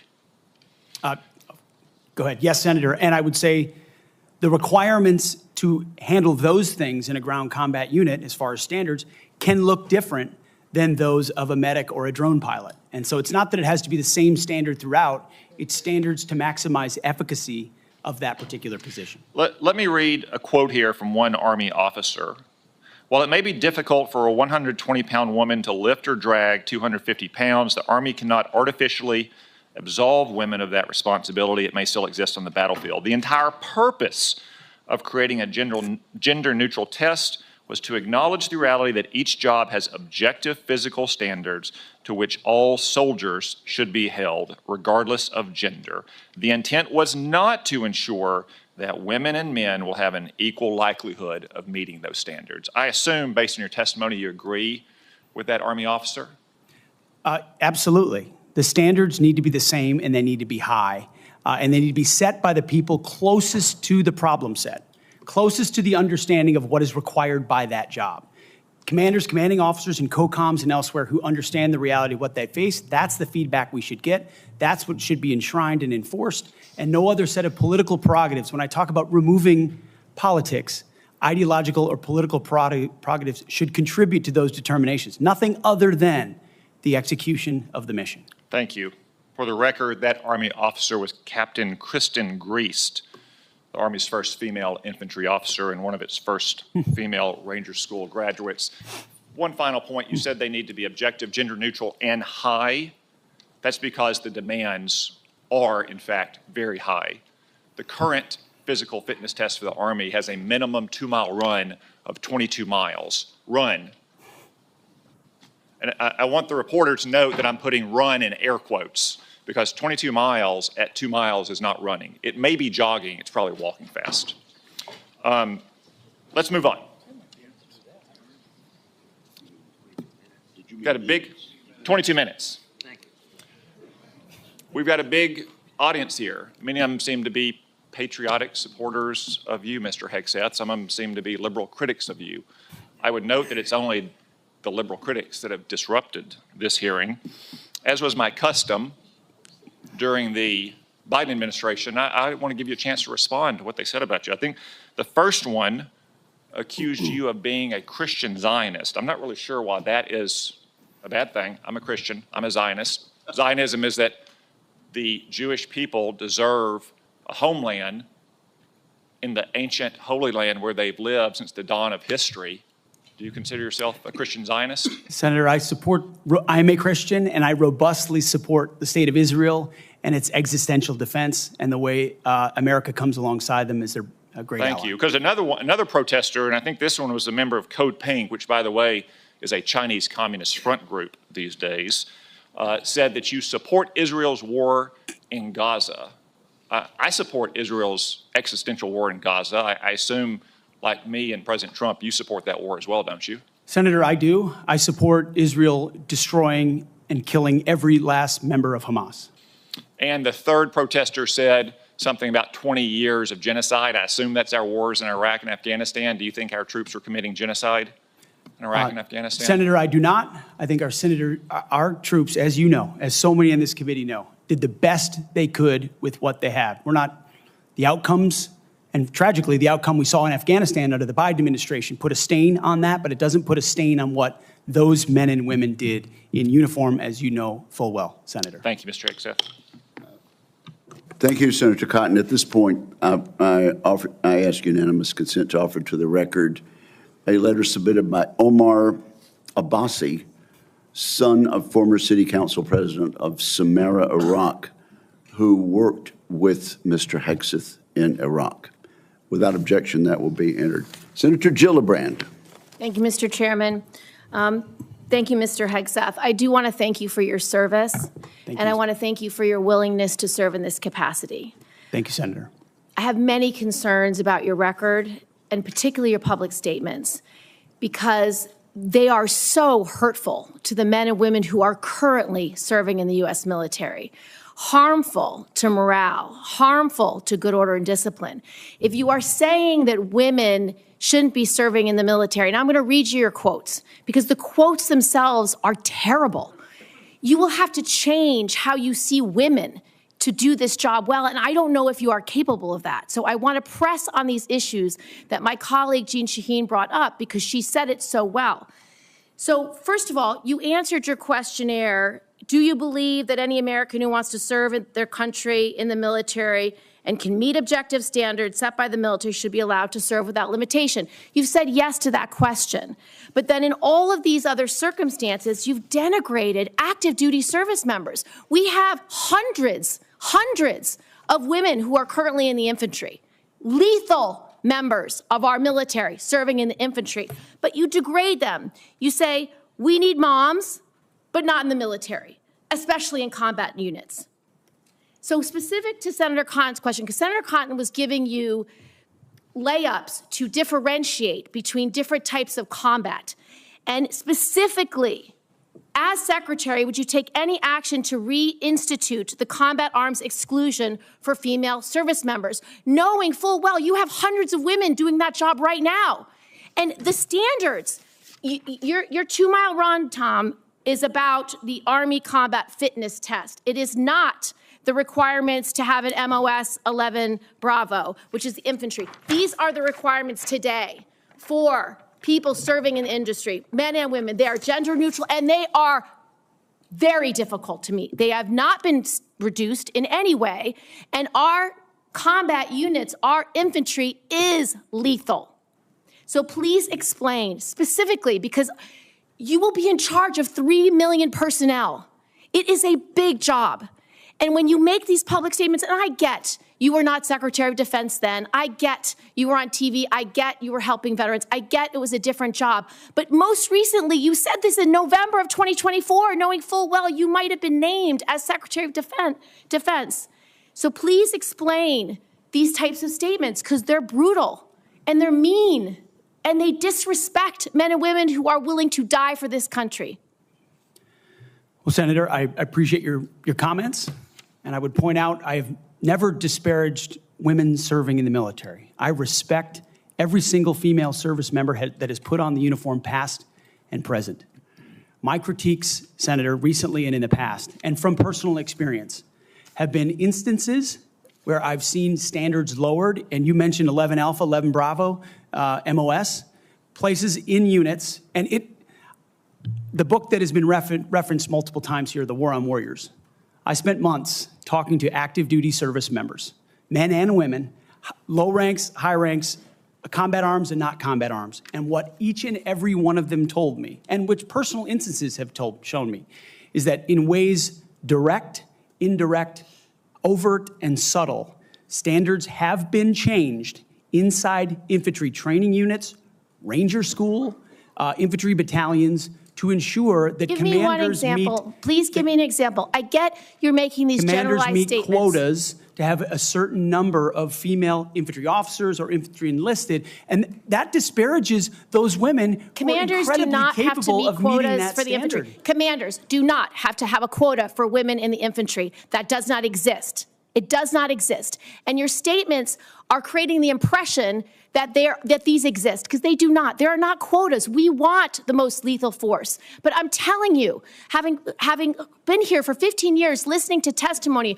about men and women in combat and the type of operations that were successful in Afghanistan and in Iraq, women were essential for many of those units. When Ranger units went in to find where the terrorists hiding in Afghanistan or in Iraq, if they had a woman in the unit, they could go in, talk to the women in a village, say, where are the terrorists hiding? Where are the weapons hiding? And get crucial information to make sure that we can win that battle. So you cannot denigrate women in general, and your statements do that. We don't want women in the military, especially in combat.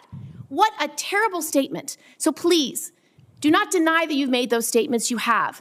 We take the responsibility of standards very seriously, and we will work with you. I'm equally distressed you would not meet with me before this hearing. We could have covered all of this before you came here, so I could get to the 15 other questions that I want to get to.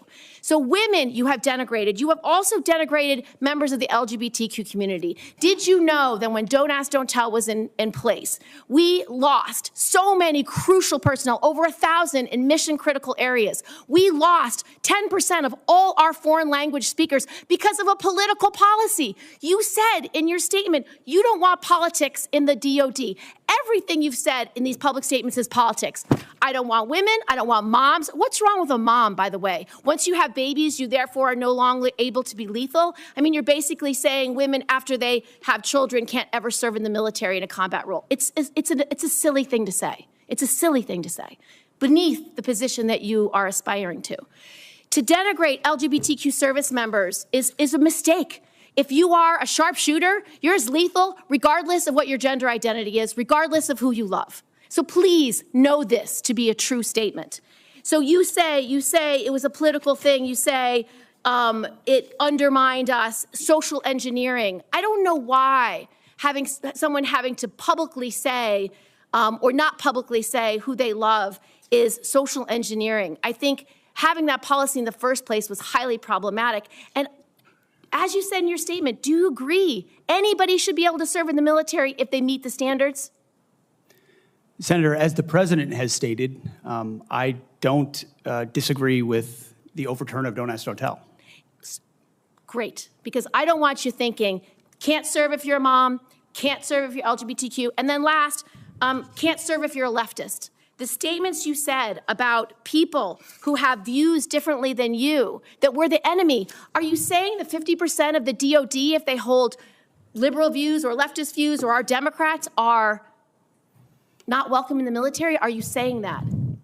Senator, I volunteered to deploy to Afghanistan under Democrat President Barack Obama.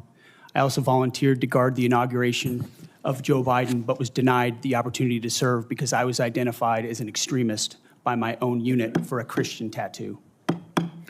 Thank you very much.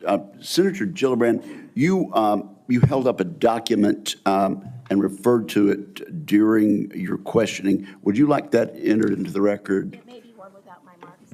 Okay, yeah, okay, we'll delete. We'll submit a clean it up. copy. Without objection, that will be admitted at the point of your question. And I would like to enter into the record at this point a letter of support from retired Air Force Colonel Melissa Cunningham. Colonel Cunningham supports Mr. Hegseth and mentions his warrior ethos, combat effectiveness, and maintaining military training standards. So without objection, both of those will be admitted, and I now recognize Senator Rounds. Thank you, Mr. Chairman. First of all, good morning. I'd like to thank you for your service to our nation in uniform and also your work on behalf of your fellow veterans and for your willingness to enter into this maelstrom of public service. I think the presence of so many veterans who have showed up to support you speaks volumes. I also want to recognize your family's service and sacrifice. You know as well as anyone that it's not just the man that enters the arena, but it's the entire family who also works their way through this process as well. I appreciated our meeting with you and with your wife, Jennifer, this last month. I thought that we had an excellent conversation, and I appreciate your statement and your answers to the advanced policy questions, especially your desire to bring a renewed focus on warfighting and lethality back to the Pentagon. I also respect and I appreciate my friend and colleague, Senator Gillibrand, and some of her questions, and I know that she had a number of them in there. You had an opportunity to respond very briefly. Were there any other responses that you would like to make or clarifications that you would like to make before I move on to my questions? Senator, thank you very much for the opportunity to meet and for the question. I would also acknowledge you were mentioning female engagement teams, which have shown a great deal of success on the battlefield. It would be and universally acknowledged as such. I've been in Iraqi homes where the language and gender barrier was real, and the ability to have someone there to help in that process would be a massive accelerant in mission success. So I recognize that reality. I also recognize that female engagement teams assigned to a SEAL team or a Green Beret team meet different standards also, which is okay because of the duty positions involved in that job. As far as politics, Senator, it has been the joy of my life to lead men and women in military outfits. When you're in combat or in training, there's a lot of conversations that happen. And you start to realize that a lot of people you're serving with share your political ideals or they don't. You find out there's Republicans, there's Democrats, there's libertarians, there's independents, there's vegetarians, everything in between. None of that matters. It never mattered in how I led men and women, how I interacted with them, what missions we undertook. Politics has nothing to do with the battlefield, which is why President Trump has asked me to say, let's make sure all of that comes out. This is about warfighting capability, setting standards high, and making sure we give our boys, our men and women, everything they need to be successful on the battlefield. So politics can play no part in that, and I look forward to infusing that, as we always have inside our units. I appreciate you making that very clear. And one of the areas that we want to do our best is to provide for the equipment and the technical capabilities so that no young man or woman enters into a battle as a fair fight, and that they always have the advantage. Those are the types of questions that I'd like to get into right now, and I want to start by talking about something that sometimes gets a little bit into the weeds, but I think it's critical. Mr. Hegseth, from what I've heard from 24 senior DOD officials in hearings over the last 2 years, including the Secretary of Defense, every service chief, and 8 combatant commanders, is that sharing the portion of the spectrum, and this is in the weeds, I know, but I'm going to ask it to get it on the record, the 3.1 to 3.5 gigahertz band would have extremely serious consequences and very costly consequences on our warfighting capabilities. In fact, the Department of the Navy alone has estimated that relocating their systems to a different part of the spectrum band would cost them $250 billion. That's just for the destroyers that defend our coasts with the radars that they have in them. If confirmed, what will you do to make sure that the Department of Defense can maintain its access to and the use and to be able to maneuver within the electromagnetic spectrum at home and abroad? And would you be willing to literally go to the mat with the interagency to protect warfighter requirements for the use of the spectrum? Well, Senator, thank you for the question. And my job, in part, will be to go to the mat when necessary for things I believe are an absolute requirement for the Department of Defense and the men and women in uniform. There's no doubt about that. In this particular case, as far as spectrum, I look forward, as I've said before, getting a full class of, because this issue has come up a number of times in meetings.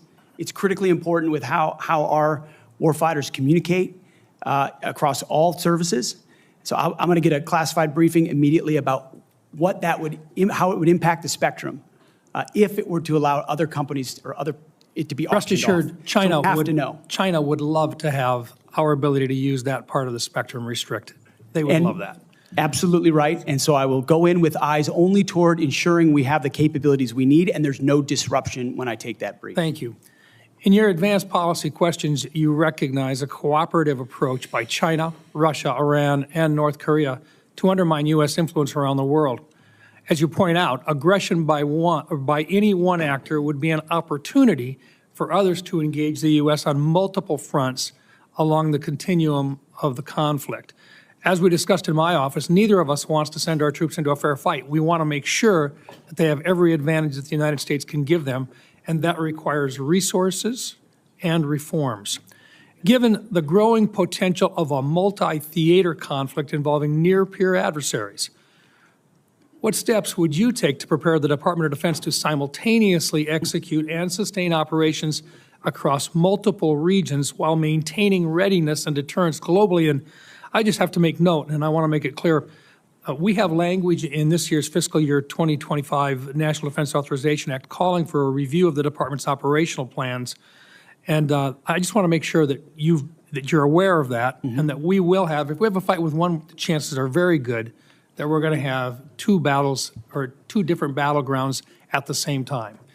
Senator, which is why I believe our country's incredibly fortunate to have a new commander-in-chief in Donald Trump, who through the strategic approach he has taken with allies and against foes has prevented wars and is determined to do the same. That's our chief job, is deter and prevent wars. My job, should I be confirmed at the Secretary of Defense, is to ensure we have the right prioritization of assets and strategy, and then the tools in the toolbox necessary, the pointiest possible spear for President Trump to wield if necessary as the last resort. So President Trump at the helm, I think, will go a long way in making sure our enemies know there's a new sheriff in town. Thank you. Thank you, Mr. Chairman. And thank you very much, Senator Blumenthal. Thanks, Mr. Chairman. Thank you for having this hearing. Thank you for being here, Mr. Hegseth. And I want to join in expressing appreciation and respect for your service to our country, and thanks to all the veterans who are here today, and thank you for your service as the ranking member of the Veterans Affairs Committee. I hope we can focus on doing better for our veterans and doing better in management of the Department of Defense. There's always room for improvement. I think what we need in that position is not just better, but the best in financial management, because those decisions are life and death decisions affecting the 3.4 million Americans who serve our national security and our national defense and put their lives on the line. I want to talk about financial mismanagement at the two organizations that you headed, which are the only test of your financial management that we have before this committee, the Veterans for Freedom and Concerned Veterans for America. You took over the Veterans for Freedom in 2007. In 2008, you raised $8.7 million, but spent more than $9 million, creating a deficit. By January 2009, you told donors that the organization had less than $1,000 in the bank and debts of $434,000. By 2010, revenue at the Veterans for Freedom had dropped to about $265,000. In the next year, it had dropped further to $22,000. You don't dispute these numbers, do you? Senator, I'm extremely proud of the work me and my fellow vets did at Vets for Freedom. A bunch of young vets with no political experience, a small group working hard I every apologize single for day. interrupting. We raised donor funds. And and we have letters submitted for the record from almost everyone that worked with me every single day, including our chief operating officer, who will attest that every dollar we raised was used intentionally toward the execution of our mission, which is supporting the warfighters, exactly why we're here today, the warfighters in the Iraq surge. There was a campaign in 2008, Senator. It was Barack Obama if I versus can John just McCain. ask you another we believe question, John McCain would be the right because person to I win, have and so we spent the tax more. returns from that organization. I'm glad they're for the record. I'm going to ask to be entered into the record, Mr. Chairman. Without objection. These tax returns are yours. They have your signature, and I'm going to ask that members of the committee review them because they're the only documents. I've asked for others. I've asked for the FBI report that would presumably document, it should have documented, this kind of financial mismanagement. And these are the 990s from that organization. By the year of 2011, donors had become so dissatisfied with that mismanagement, they, in effect, ousted you. They merged that organization with Military Families United, and thereafter, you joined a second organization as executive director. In the between, Concerned Senator, I went Veterans- to Harvard I want to University ask for 2 you years and questions. Afghanistan. I want to ask you questions about Concerned Veterans for America. Again, another set of tax returns, the 990s from that organization. I ask they be made part of the record, Mr. Chairman. Without objection, both of those returns are now part of the record. 2011 to 2016. At the end of 2013, shortfall of $130,000. At the end of 2014, shortfall of $428,000. You had a surplus the following year, but then another deficit of $437,000. By the time you left, that organization had deep debts, including credit card transaction debts of about $75,000. That isn't the kind of fiscal management we want at the Department of Defense. We can't tolerate it at the Department of Defense. That's an organization with a budget of $850 billion, not 10 or 15 million, which was the case at those two organizations.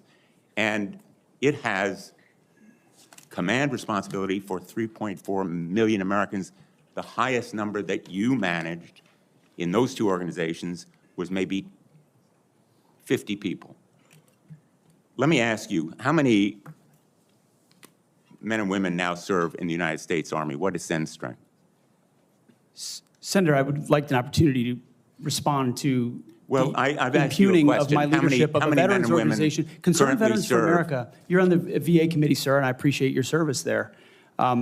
The VA Accountability Act and the Mission Act were all brainchilds of Concerned Veterans for America. We used our donor money very intentionally and focused to create policy that bettered the lives of veterans. Mr. Hegseth, I'm asking you a very simple question. How many men and women currently serve in the United States Army? Senator, the United States Army, 450,000 on active duty, sir. And how many in the Navy? And the Navy is 425, sir. Well, it's 337 this year. How many in the Marine Corps? 175,000, sir. 172,300. Those numbers dwarf any experience you had by many multiples. I don't believe that you can tell this committee or the people of America that you are qualified to lead them. I would support you as the spokesperson for the Pentagon. I don't dispute your communication skills, but I believe that we are entitled to the facts here. I've asked for more documents. I assume you'd be willing to submit to an expanded FBI background check that interviews your colleagues, accountants, ex-wives, former spouses, sexual assault survivors, and others, and enable them to come forward. Senator, I'm not in charge of FBI background checks. But you would submit to it and support it. I'm not in charge of FBI background checks. Thank you, Senator Blumenthal. I at this point, want to submit a letter from Captain Wade Zirkle, the founder of Vets for Freedom and the person who hired Pete Hegseth to run the organization. Although the 2008 financial crisis dried up fundraising for nonprofits, Captain Zirkle says, and I quote, "Pete responded to this crisis with decisive action by reducing staff and renegotiating all debts with creditors until they were fairly resolved, an impressive feat and a testament to Pete's character." Pete departed VFF in 2010 to take on a new role with Concerned Veterans for America. Pete departed on good terms. Without objection, that will be added to the record. Senator Ernst, you are recognized for 7 minutes. Thank you, Mr. Chair. And I ask unanimous consent to enter into the record a letter submitted by Mr. Mark Lucas, who is a fellow Iowan and Iowa Army National Guard member. Mr. Lucas and I served together in the Iowa Army National Guard. He succeeded Pete Hegseth as Executive Director of Concerned Veterans for America. And in his letter, Mr. Lucas says that Mr. Hegseth, quote, laid a strong foundation that postured CVA for long-term success, end quote. And that Mr. Hegseth, quote, continued to be an invaluable asset to both me as a leader and the organization, end quote. So I would ask for unanimous consent to enter this Washington Times article and the letter from Mr. Mark Lucas into the record. Without objection. Okay, thank you, Mr. Chair. Good morning, Mr. Hegseth, and thank you very much. I appreciate your service to our nation. It's something that I know you are very proud of, and it is something that we have in common and that we share. You and I have had many productive conversations. And just for our audience, we have had very frank conversations. Is that correct, Mr. Hegseth? Senator, that is a correct characterization. You know that I don't keep anything hidden, pull no punches. My colleagues know that as well. So I do appreciate you sitting down and allowing me the opportunity to question you thoroughly on those issues that are of great importance to me. Just to recap those issues, 3 that are very important. One is the DOD and making sure that we have a clean audit. The second is women in combat, and we'll talk a little bit more about that in a moment. And the third was maintaining high standards and making sure that we are combating sexual assault in the military.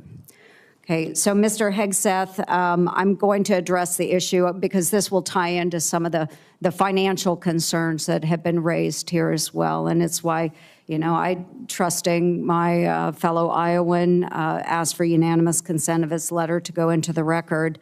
But like me, a lot of Iowans are really, really concerned and upset about the wasteful Washington spending and, of course, in our Pentagon. It's an issue that I have been combating for years. So there's significant room for greater efficiency and cost cutting within the department. And the DOD is the only federal agency that has never passed an audit. As the Senate DOJ caucus chair and founder, that's unacceptable to me, and it should be unacceptable to you as well. So I appreciate that you mentioned that in your opening statement. What are those steps that you will take to ensuring the Pentagon has a clean audit by the year 2028? Senator, I appreciate your work on this topic, which you've been involved in for a long time. You mentioned Concerned Veterans for America, I just want to clarify, we have very generous donors who set a very clear budget that we stuck to every single year. So the latitude there was restricted, and we worked very hard and diligently inside it. You've also been a leader on the Pentagon audit for a very long time. I think when we met, Senator, I said 2014 was the first year. We discovered a 2013 op-ed I wrote about the need for a Pentagon audit, because an audit is an issue of national security and frankly, respect to American taxpayers who give $850 billion over to the Defense Department and expect that we know where that money goes. And if that money is going somewhere that doesn't add to tooth and instead goes to fat or tail, we need to know that. Or if it's wasted, we need to know that. So I think previous secretaries of defense, with all due respect, haven't necessarily emphasized the strategic prerogative of an audit. And myself, my deputy SecDef, and others already know that a Pentagon audit will be the comptroller, others central to ensuring we find those dollars that can be used elsewhere legally under the law inside the Pentagon. So you have my word, it will be a priority. Okay, thank you.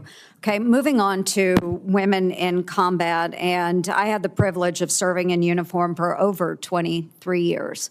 Between our Army Reserves and our Iowa Army National Guard, did serve in Kuwait and missions in Iraq. And so it is incredibly important that I stress, and I hope that if confirmed, you continue to stress, that every man and woman has opportunity to serve their country in uniform and do so at any level, as long as they are meeting the standards that are set forward. And we talked about that in my office. I do believe in high standards. Now, I was denied the opportunity to serve in any combat role because I have a lot of gray hair. And the policy has changed since then, okay? So I've been around for quite a while. But for the young women that are out there now and can meet those standards, and again, I'll emphasize they should be very, very high standards. They must physically be able to achieve those standards so that they can complete their mission. But I want to know, again, let's make it very clear for everyone here today. As Secretary of Defense, will you support women continuing to have the opportunity to serve in combat roles? Senator, first of all, thank you for your service, as we discussed extensively as well. It's my privilege. And my answer is yes, exactly the way that you caveated it. Yes, women will have access to ground combat roles, combat rows, given the standards remain high, and we'll have a review to ensure the standards have not been eroded in any one of these cases. That'll be part of one of the first things we do at the Pentagon, is reviewing that in a gender-neutral way, the standards, ensuring readiness and meritocracy is front and center. But absolutely, it would be the privilege of a lifetime to, if confirmed, to be the Secretary of Defense for all men and women in uniform who fight so heroic. They have so many other options. They decide to put their right hand up for our country, and it would be an honor to have a chance to lead them. Thank you. And just very briefly, we only have less than a minute left, but we have also discussed this in my office. A priority of mine has been combating sexual assault in the military and making sure that all of our service members are treated with dignity and respect. This has been so important. Senator Gillibrand and I have worked on this, and we were able to get changes made to the Uniform Code of Military Justice to make sure that we have improvements and on how we address the tragic and life-altering issues of rape, sexual assault. It will demand time and attention from the Pentagon under your watch if you are confirmed. So as Secretary of Defense, will you appoint a senior level official dedicated to sexual assault prevention and response? Senator, as we have discussed, yes, I will. Okay, and my time has expired. Thank you for your answers. Senator Hirono. Thank you, Mr. Chairman. Mr. Hegseth, welcome. Thank you. I am focused on your fitness to serve, including your character and temperament, and your overall qualifications to do the job. And I do appreciate the comments of Ranking Member Reed with his concerns regarding your nomination, because I share those concerns. As part of my responsibility as a member of this committee to ensure the fitness of all nominees to come before any of the committees on which I sit, I ask the following two initial questions. First, since you became a legal adult, have you ever made unwanted requests for sexual favors or committed any verbal or physical harassment or assault of a sexual nature? No, Senator. Have you ever faced discipline or entered into a settlement relating to this kind of conduct? Senator, I was falsely accused in October of 2017. It was fully investigated, and I was completely cleared. I don't think completely cleared is accurate, but the fact is that your own lawyer said that you entered into an NDA and paid a person who accused you of raping her a sum of money to make sure that she did not file a complaint. Moving on. As Secretary, you will be in charge of maintaining good order and discipline by enforcing the Uniform Code of Military Justice, UCMJ. In addition to the sexual assault allegations, and by the way, the answer to my second question should have been yes. I have read multiple reports of your regularly being drunk at work, including by people who worked with you at Fox News. Do you know that being drunk at work is prohibited for service members under the UCMJ? Senator, those Yes are or no? multiple false anonymous reports peddled by NBC Do you News know that run directly drinking on the job contradictory to is the dozens of men and women at not Fox News contemplated Channel and- who I'm not I work hearing- with I'm who not came hearing on the the answer to my record question. and said they've In your never opening seen statement, that. Mr. Hegseth, you commit to holding leaders accountable at all levels. That includes you, of course. And frankly, as Secretary, you will be on the job 24/7. You recently promised some of my Republican colleagues that you stopped drinking and won't drink if confirmed, correct? Absolutely. Will you resign as Secretary of Defense if you drink on the job, which is a 24/7 position? I've made this commitment on behalf of Will the you men and women I'm resign serving. as Secretary of Defense I've if made this you commitment drink on on the behalf of job? the men and women I'm serving. I'm not because it's the hearing- most important deployment I'm not of my hearing an life. answer to my question, so I'm going to move on. While you have made that commitment, you will not commit to resigning if you drink on the job. As Secretary of Defense, you will swear an oath to the Constitution and not an oath to any man, woman, or president, correct? Senator, on multiple occasions, including as a young second lieutenant, I have sworn an oath to the Answer is Constitution, yes. and I'm proud to do so. Yes, ma'am. In June of 2020, then President Trump directed former Secretary of Defense Mark Esper to shoot protesters in the legs in downtown D.C., an order Secretary Esper refused to comply with. Would you carry out such an order from President Trump? Senator, I was in the Washington, D.C. National Guard unit that was in Lafayette Square during those Would you events, carry holding out a an riot order to shield on shoot behalf of my protesters country. in the legs? I saw 50 as Secret directed Service agents to get injured Secretary by Esper? rioters trying to jump over the fence, set Again, a church on fire, and destroy You know a what, statue. that sounds to me that you will Chaos. comply with such an order. You will shoot protesters in the leg. Moving on. President-elect has attacked our allies in recent weeks, refusing to rule out using military force to take over Greenland and the Panama Canal, and threatening to make Canada the 51st state. Would you carry out an order from President Trump to seize Greenland, a territory of our NATO ally Denmark, by force, or would you comply with an order to take over the Panama Canal? Senator, I will emphasize that President Trump received 77 million votes to be the lawful We're commander-in-chief not of talking this about country. the election. My question is, would you use our military to take over Greenland or an ally of Denmark? Senator, one of the things that President Trump is so good at is never strategically tipping his hand. And so I would never in this public forum give one way or another direct what orders the president would give me in any context. That sounds to me that you would contemplate carrying out such an order to basically invade Greenland. and take over the Panama Canal. Current DoD policy allows service members and eligible dependents to be reimbursed for travel associated with non-covered reproductive health care, including abortions. Will you maintain this common sense policy? Senator, I've always been personally pro-life.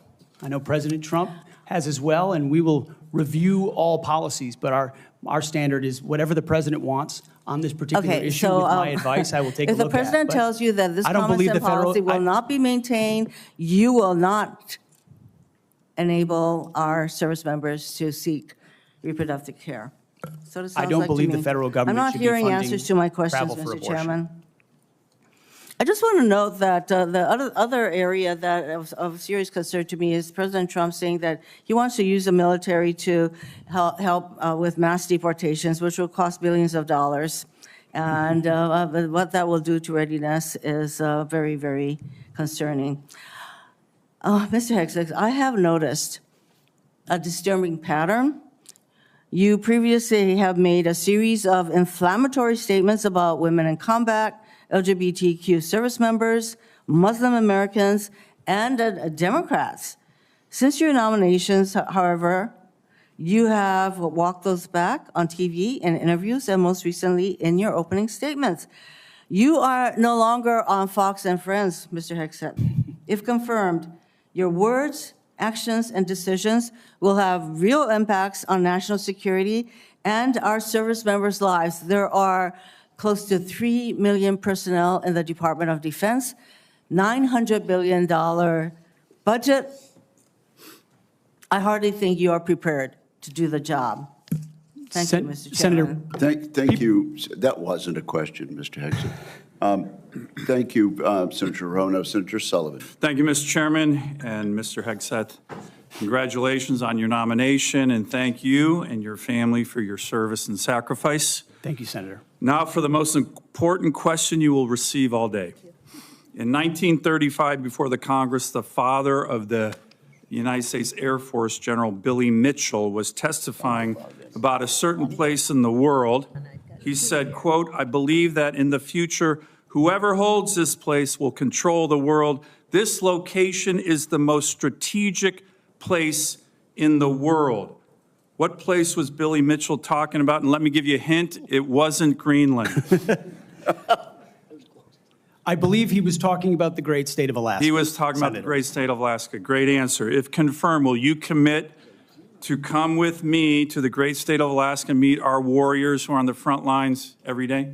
Senator, I have, and as I mentioned to you in the past, I did a brief training exercise up at Fort Wainwright at a previous part of my military life. I look forward to returning. Great. And I will say, we are on the front lines with this new era of authoritarian aggression in Alaska. The last 2 years, we've had Chinese and Russian naval task forces, joint strategic bomber task forces in our EEZ, in our ADIZ. And after his election, President Trump put out an extensive statement on Alaska, which included the following statement: "We will ensure Alaska gets even more defense investments as we fully rebuild our military, especially as Russia and China are making menacing moves in the Pacific." Mr. Hegseth, if confirmed, will you work with me, this committee, and the incoming Commander-in-Chief on continuing to build up our military assets and infrastructure in Alaska to reestablish deterrence in the Arctic and in the Indo-Pacific? If confirmed, Senator, it would be a pleasure to work alongside you and this entire committee to recognize the very real threat in the Indo-Pacific, the very real ways, even these past couple of weeks, that Russia has attempted to probe and push in and around Alaska, and also the very real strategic significance of Alaska vis-a-vis shipping lanes through the Arctic. There are many, many ways in which Alaska is strategically significant, and with a necessary shift toward Indo-PACOM, Alaska, by necessity, will play an important role in that. Thank you, Ms. Hegseth. I very much appreciate your focus on lethality in warfighting. We desperately need it. I want to provide a few examples of the Biden woke military, which is not focused on readiness or lethality and want to get your comments on it. Nobody wants an extremist or racist in our military, but one of the most disgraceful and shameful things I've seen over the past 4 years as a senator on this committee and as a Marine Corps Reserve officer was on day one, the Biden administration played up a false and insulting narrative that our military was chock full of racist and violent extremists. This reached a pinnacle in this committee when Biden's Undersecretary of Policy, Colin Kahl, the number 3 guy at the Pentagon, testified that one of his top goals would be to, quote, ending violent extremism and systemic racism within the ranks of the military. He had no data on this. The media loved it, fanned the flames, wrote baloney stories on this false narrative. Disappointingly, some of my colleagues on the other side of the aisle here reinforce this ridiculous narrative, one even suggesting that almost 10% of our uniformed military was extremists, 200,000 members. Ridiculous, by the way, from this committee on the other side of the aisle. Mr. Hegseth, unlike Undersecretary Kahl, you have a lot of experience with our military. Do you believe the military is a systemically racist organization? And if confirmed, will you commit to defend, not denigrate, our troops? Senator, I was also offended by those comments because anyone who's been on active duty in the National Guard, man, woman, in units, understand that is fundamentally false. By the way, there's 3 studies, to his credit, Secretary Austin put out one of them, that said exactly what you just said. Fundamentally false. Senator, they knew it. Anyone who'd been in a unit knew it.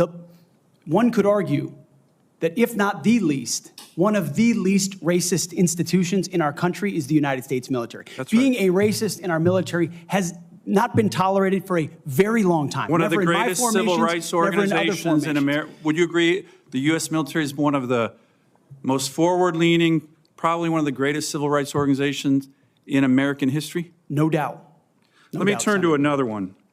Last year at a hearing before this committee, I called on the Biden Secretary of the Navy to resign because he's failing in his ability to build ships. We are being completely outbuilt in terms of ships by the Chinese, and yet this Secretary of the Navy has been focused on climate change, not building ships in lethality. Mr. Hegseth, if your Secretary of the Navy ends up focusing on climate change more than shipbuilding and lethality, will you commit to me to fire him? My Secretary of the Navy, should I be confirmed, sir, will not be focused on climate change in the Navy. Just like the Secretary of the Air Force won't be focused on LG-powered fighter jets, or the Secretary of the Army will not be focused on electric-powered tanks. Let me ask, We're going to be focused on lethality and defeating our enemy. And I appreciate that. The other thing President Biden did, his first executive order as president, was to focus on transgender surgeries for active duty troops.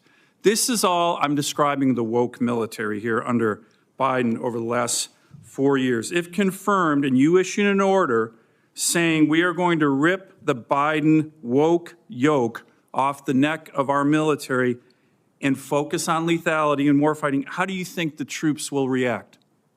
Senator, I know the troops will rejoice. They will love it. They will love it. And we've already seen it in recruiting numbers. There's already been a surge since President Trump won the election of recruiting. The Army says And do you think our military will surpass its recruiting and our military goals. will follow that order?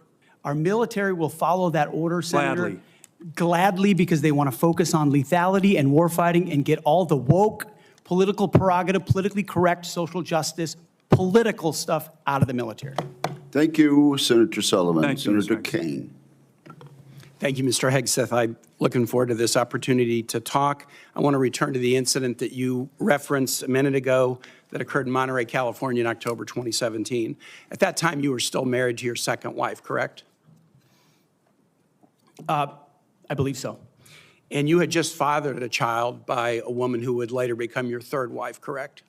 Senator, I was falsely charged, fully investigated, and completely cleared. So you think you were completely cleared because you committed no crime. That's your definition of cleared? You had just fathered a child 2 months before by a woman that was not your wife. I am shocked that you would stand here and say you're completely cleared. Can you so casually cheat on a second wife and cheat on the mother of a child that had been born 2 months before, and you tell us you are completely cleared? How is that a complete clear? Senator, her child's name is Gwendolyn Hope Hegseth, and she's a child of God, and she's 7 years old. And she was, and you cheated on the mother of that child less than 2 months after that daughter was born, didn't you? Those were false charges. Well, it was fully investigated, and I was completely cleared. And I am so grateful for the marriage I have to this amazing woman behind me. You've admitted that you had sex at that hotel in October 2017. You said it was consensual, isn't that correct? Anything? You've admitted that it was consensual, and you were still married, and you just had a child by another woman. Again, how do you explain your judgment? Completely false charges against me. You fully investigated, and I was completely clear. You have admitted that you had sex while you were married to wife 2 after you just had fathered a child by wife 3. You've admitted that. Now, if it had been a sexual assault, that would be disqualifying to be Secretary of Defense, wouldn't it? It was a false claim then and a false claim now. If it had been a sexual assault, that would be disqualifying to be Secretary of Defense, wouldn't it? That was a false claim. So you talking about a hypothetical. So you can't tell me whether someone who has committed a sexual assault is disqualified from being Secretary of Defense? Senator, I know in my instance, and I'm talking about my instance only, it was a false claim. But you acknowledge, that you cheated on your wife and that you cheated on the woman by whom you had just fathered a child. You have admitted that. I will allow your words to speak for themselves. You're not retracting that today. That's good. I assume that in each of your weddings, you've pledged to be faithful to your wife. You've taken an oath to do that, haven't you? Senator, as I've acknowledged to everyone in this committee, not a perfect person, not claiming to be. But no, I just asked a simple question. You've taken an oath like you would take an oath to be Secretary of Defense in all of your weddings to be faithful to your wife. Is that correct? I have failed in things in my life, and thankfully I'm redeemed by my Lord and Savior, Jesus Christ. In finalizing divorces from your first and second wives, were there non-disclosure agreements in connection with those divorces? Senator, not that I'm aware of. If there were, would you agree to release those first and second wives from any confidentiality agreement? Senator, it's not something I'm aware of. But if there were, you would agree to release them from a confidentiality agreement? Senator, that's not my responsibility. Did you ever engage in any acts of physical violence against any of your wives? Senator, absolutely not. But you would agree with me that if someone had committed physical violence against a spouse, that would be disqualifying to serve as Secretary of Defense, correct? Senator, absolutely not have I ever done that. You would agree that that would be a disqualifying offense, would you not? Senator, you're talking about a hypothetical. I don't think it's a hypothetical. Violence against spouses occurs every day. And if you as a leader are not capable of saying that physical violence against a spouse should be a disqualifying fact for being Secretary of the most powerful nation in the world, you're demonstrating an astonishing lack of judgment. The incident in Monterey led to a criminal charge, a criminal investigation, a private settlement, and a cash payment to the woman who filed the complaint. And there was also a non-disclosure agreement, correct? It was a confidential settlement agreement off of a nuisance lawsuit. Right. During an interview, you claimed that you settled the matter because you were worried that if it became public, it might hurt your career. Do you maintain that you were blackmailed? Senator, I maintain that false claims were made against me. And ultimately, your attorney those used false the claims, phrase. I have the opportunity to attest my innocence in those false claims. But you didn't reveal any of this to President Trump or the transition team as they were considering you to be nominated for Secretary of Defense. You didn't reveal the action. You didn't reveal the criminal complaint. You didn't reveal the criminal investigation. You didn't reveal the settlement. You didn't reveal the cash payment. Why didn't you inform the commander-in-chief and the transition team of this very relevant event? Senator, I've appreciated every part of the process with the transition team. They have been open and honest with me. We've had great conversations between the two of us, and I appreciate the opportunity that President-elect Trump has given me. You chose not to reveal this, right? Because you knew it would hurt your chances. So you chose not to reveal this really important thing to the commander-in-chief and the transition team because you were worried about your chances rather than trying to be candid with the future president of the United States. Are there any other important facts that you chose not to reveal to the president-elect and his team as they were considering you to be Secretary of Defense? Senator, I sit here before you an open book, as everyone who's watched this process. With multiple non-disclosure and confidentiality agreements tying the hands of many people who would like to comment to us. Much has been made of your workplace behavior as a leader of nonprofit veterans organizations and as a Fox News contributor. Were you fired from either of the leadership positions with the nonprofits? I was the leader. I was the CEO of Concerned Veterans for America and the executive director of Vets for Freedom. Were you fired from either of them? And I was never fired from a veterans organization. Do you have non-disclosure agreements with either of those organizations? Not that I'm aware of, Senator. Many of your work colleagues have said that you show up for work under the influence of alcohol or drunk. I know you've denied that, but you would agree with me, right, that if that was the case, that would be disqualifying for somebody to be Secretary of Defense. Senator, those are all anonymous false claims, and the totality they're not anonymous. The letters on the record here. They're not anonymous. On the record, we've seen records with names attached to them. Vets for Freedom, Concerned Vets for America, and Fox News one of your colleagues working said, hard every day on behalf of one of your mission. colleagues said that you got drunk at an event at a bar and chanted, "Kill all Muslims." Another colleague, not anonymous, we have this, said that you took co-workers to a strip club. You were drunk, you tried to dance with strippers, you had to be held off the stage, and one of your employees in that event filed a sexual harassment charge as a result of it. Now, I know you denied these things, but isn't that the kind of behavior that, if true, would be disqualifying for somebody to be Secretary of Defense? Senator, anonymous false charges. They're not anonymous. And I'll just conclude and say this to the chairman. You claim that this was all anonymous. We have seen records with names attached to all of these, including the name of your own mother.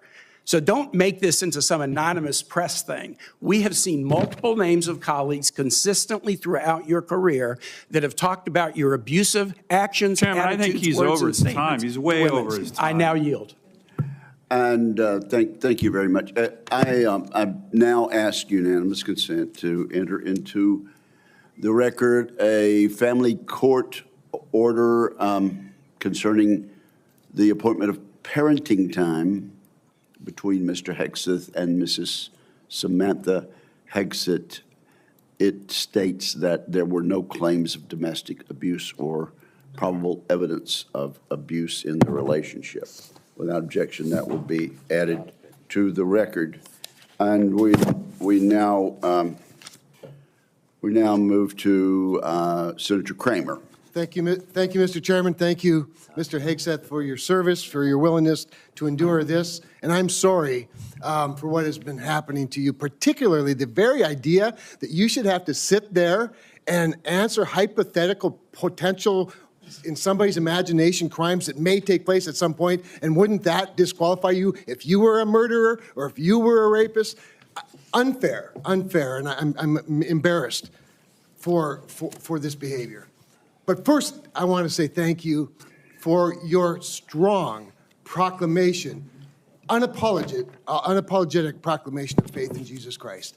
I sat here and listened to your opening statement and thought, wow, this is a guy who in today's culture is willing to stand up and say the first thing is first, faith in Jesus Christ.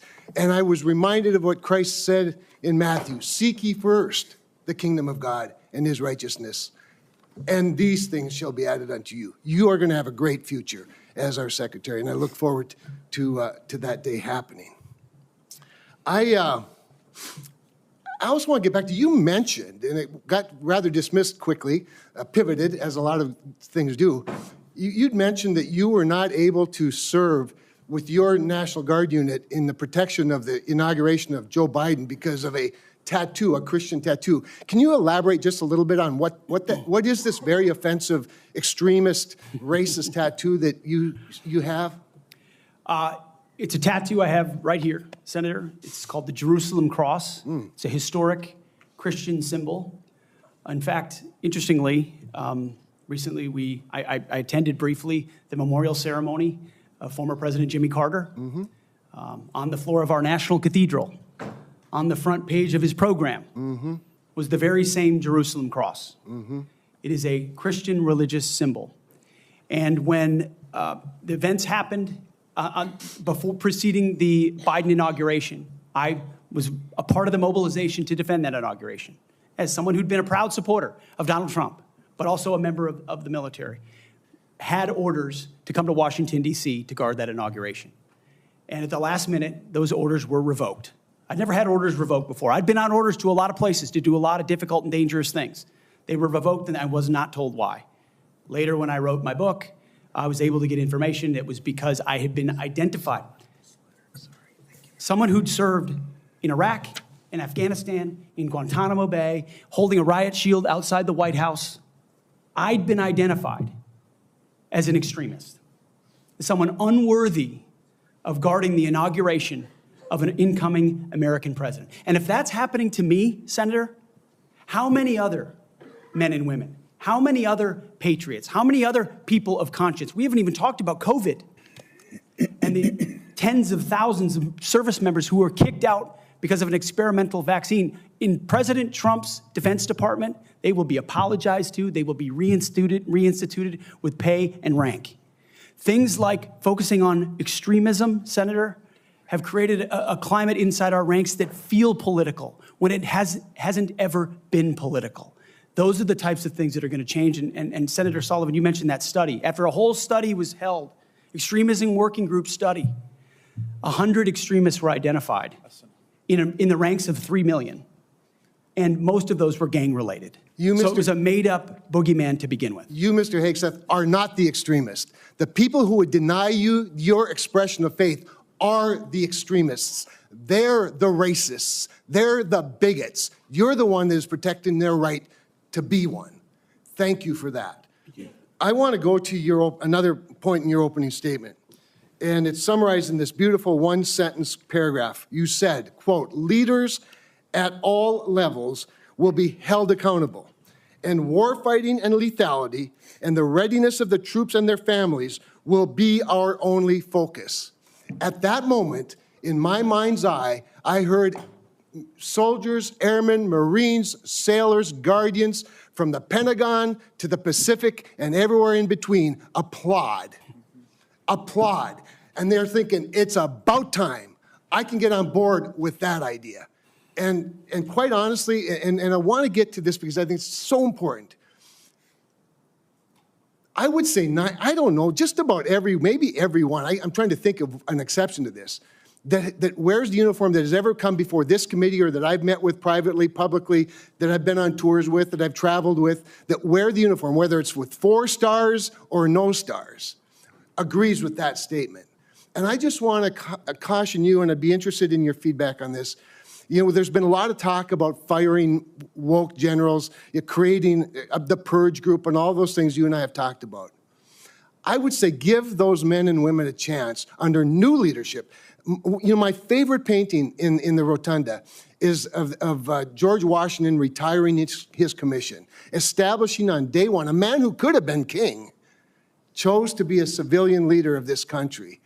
And I just would encourage you to trust them first, and look forward to them saluting the civilian leadership of this country. So just maybe if you could spend a minute just elaborating a little bit about the wokeness, where it comes from, and who will be held accountable. The wokeness comes not from the uniform ranked, Senator, but from the political class. On day one, on January 20th, when President Trump is sworn in, he will issue a new set of lawful orders. And the leadership of our services will have an opportunity to follow those lawful orders or not. Those lawful orders will not be based on politics. They will be based on readiness, accountability, standards, and lethality. That is the process by which leaders will be judged. And accountability is coming, because everybody in this room knows if you're a rifleman and you lose your rifle, they're throwing the book at you. Mm-hmm. But if you're a general who loses a war, you get a promotion.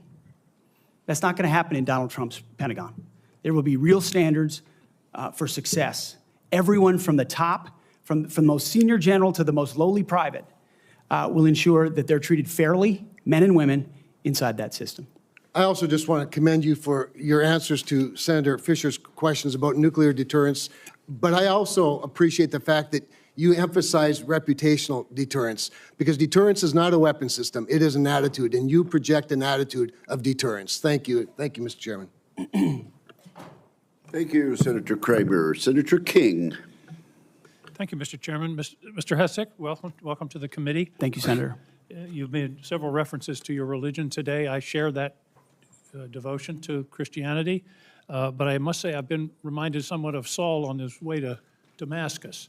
You seem to have been converted over the last several weeks and several months. You wrote in your book just last year that, but if we're going to, this is the book, War on Warriors, but if we're going to send our boys to fight, and it should be boys, we need to unleash them to win. Later on, our boys should not fight by rules written by dignified men. Which is it? Is it only boys can fight? I mean, you've testified here today that you believe in women in combat, but you didn't just last year. How do you explain your conversion? Senator, my testimony is clear. Writing a book is different than being Secretary of Defense, and I look forward to leading the men and women of our military. And my comment there, Senator, was about the burdensome rules of engagement that members of our generation, men and women, have seen on the battlefield. And one thing President Trump changed in meaningful ways that led to meaningful developments on the battlefield. When President Trump took control in the first term, ISIS was raging across Iraq. And as someone who spent a lot of time there with other men and women who invested in that mission, it was a very difficult moment to see the black flag of ISIS fly. And what President Trump did was untie the hands of warfighters. He changed the rules of engagement, untied the hands of warfighters, and allowed them to complete their mission and crush ISIS. It has not just tactical implications, operational and strategic implications, how you allow warfighters to go about winning and fighting their wars. President Trump understands that, and within the laws of war and the Uniform Code of Military Justice, we are going to unleash warfighters to win wars so that wars don't drag on forever, as our generation has seen. So are you rejecting Title 18 and Title 42, I think, also has provisions that incorporate the Geneva Convention and the laws of armed combat? Are you saying that those laws should be repealed? That is the law of the land right now. Senator, we have laws on the books from the Geneva Conventions into the Uniform Code of Military Justice, and then underneath that you have layers in which standard or temporary rules of engagement are put into place. We fight enemies also, Senator, as our generation understands, that play by no rules. They use civilians as human shields. So are you saying they target that women and children? The Geneva Convention should not be observed? We follow rules. We follow rules, but we don't need burdensome rules of engagement that make it impossible for us to win these wars. You're saying two different things. You're saying we follow rules, but we don't have to follow the rules in all cases. Is that correct? Senator, I'm making rules. Senator, I'm making an important tactical distinction that warfighters will understand. That there are the rules we swear an oath to defend, which are incredibly important, and this committee understands and helps set them. And then there are those echelons above reality, from corps to division to brigade to battalion, and by the time it trickles down to a company or a platoon or a squad level, you have a rules of engagement that nobody recognizes. And then it makes you incredibly difficult to actually do your job on the battlefield. That's the kind of assessment and look that an Army major will give to this process if I was confirmed to be the Secretary of Defense. Your quote is true understanding of that. Your quote in 2024, our boys should not fight by rules written by dignified men in mahogany rooms 80 years ago. That would be the Geneva Convention. America should fight by its own rules, and we should fight to win or not go in at all. Are you saying that the Geneva Convention provisions, which clearly outlaw torture of prisoners, should not apply in the future? Senator, how we treat our wounded, how we treat our prisoners, the applications of the Geneva Conventions are incredibly important. but we would all have to acknowledge that the way we fought our wars back when the Geneva Conventions were written are a lot different than the asymmetric, non-conventional environment of counterinsurgency that I confronted in Iraq and Afghanistan. I was the senior counterinsurgency instructor in Afghanistan. My job was to understand how the Taliban and al-Qaeda operated so that NATO units coming in could be informed of what was happening. They knew our rules of engagement, and when they were more restrictive, they took advantage of them, and it put our men and women in a more dangerous and difficult place. And you believe For future wars we fight, we need to have someone atop the Pentagon, sir, who understands how those ripple effects Well, I just want impact to the men and women understand in your uniform. position. Your position is torture's okay. Is that correct? Waterboarding, torture is no longer prohibited given the circumstances of whatever war we're in. Is that correct? Senator, that is not what I said. I've never been party to torture. We are a country that fights by the rule of law, and our men and women always do. And yet we have too many people here in air-conditioned offices that like to point fingers at the guys in dark and dangerous places, the gals in helicopters in enemy territory who are doing things that people in Washington, D.C. would never dare to do, or send, in many cases. In one of your interviews, you said they're willing to do this. You're talking about Donald Trump and Senator Cruz. They're willing to do something like waterboarding if it's going to keep us safe. Are you okay with waterboarding? Senator, the law of the land is that waterboarding is not legal. So the statement that you made, you now recant. Is that correct? They are willing to do something like waterboarding if it's going to keep us safe. You expressed that with approval. Senator, I'm very familiar with that as a concept, having spent a year at Guantanamo Bay, Cuba, guarding 700 of those that attacked us on 9/11. I just want to be clear. Are we going to abide by the Geneva Convention and the prohibitions on torture, or are we not? Is it going to Senator, depend on the circumstances? As I've stated multiple times, the Geneva Conventions are what we base ours. But what an American first national security policy is not going to do is hand its prerogatives over to international bodies that make decisions about how our men and women make decisions on the battlefield. America First understands we send Americans for a clear mission and a clear objective. We equip them properly for that objective. Right, we give them everything they need, and then we stand behind them with the rules of engagement that allow them to fight decisively to defeat America's enemies, which is why we say I just have a few seconds left, Mr. Mr. Hegseth, if you could. I was very disturbed in your opening statement where you talked about the priorities that you have. We will work with our partners and allies to deter aggression in the Indo-Pacific from the Communist Chinese. There's not a single mention in this statement about Ukraine or Russia. Is this code for we're going to abandon Ukraine? Senator, the president, that's a presidential level policy decision. He's made it very clear that he would like to see a end to that conflict. We know who the aggressor is. We know who the good guy is. We'd like to see it as advantageous for the Ukrainians as possible, but that war needs to come to an end. You talk a lot about deterrence of China. I would submit that Xi Jinping is watching what we do very carefully. If we abandon Ukraine, that would be the strongest signal possible to Xi Jinping that he can take Taiwan without significant resistance from this country. Thank you, Senator King. Senator Scott of Florida. Mr. Chairman, I'd like to enter into the record two letters which testify to Mr. Hegseth's leadership record at Concerned Veterans for America. The first letter submitted by Mr. Darren Selnick, a senior advisor at CFA, stated that there's been no better leader, policy champion, or fighter for the military and veterans than Pete. He was instrumental in 2014 and 2017 in ensuring that veterans had health care choice.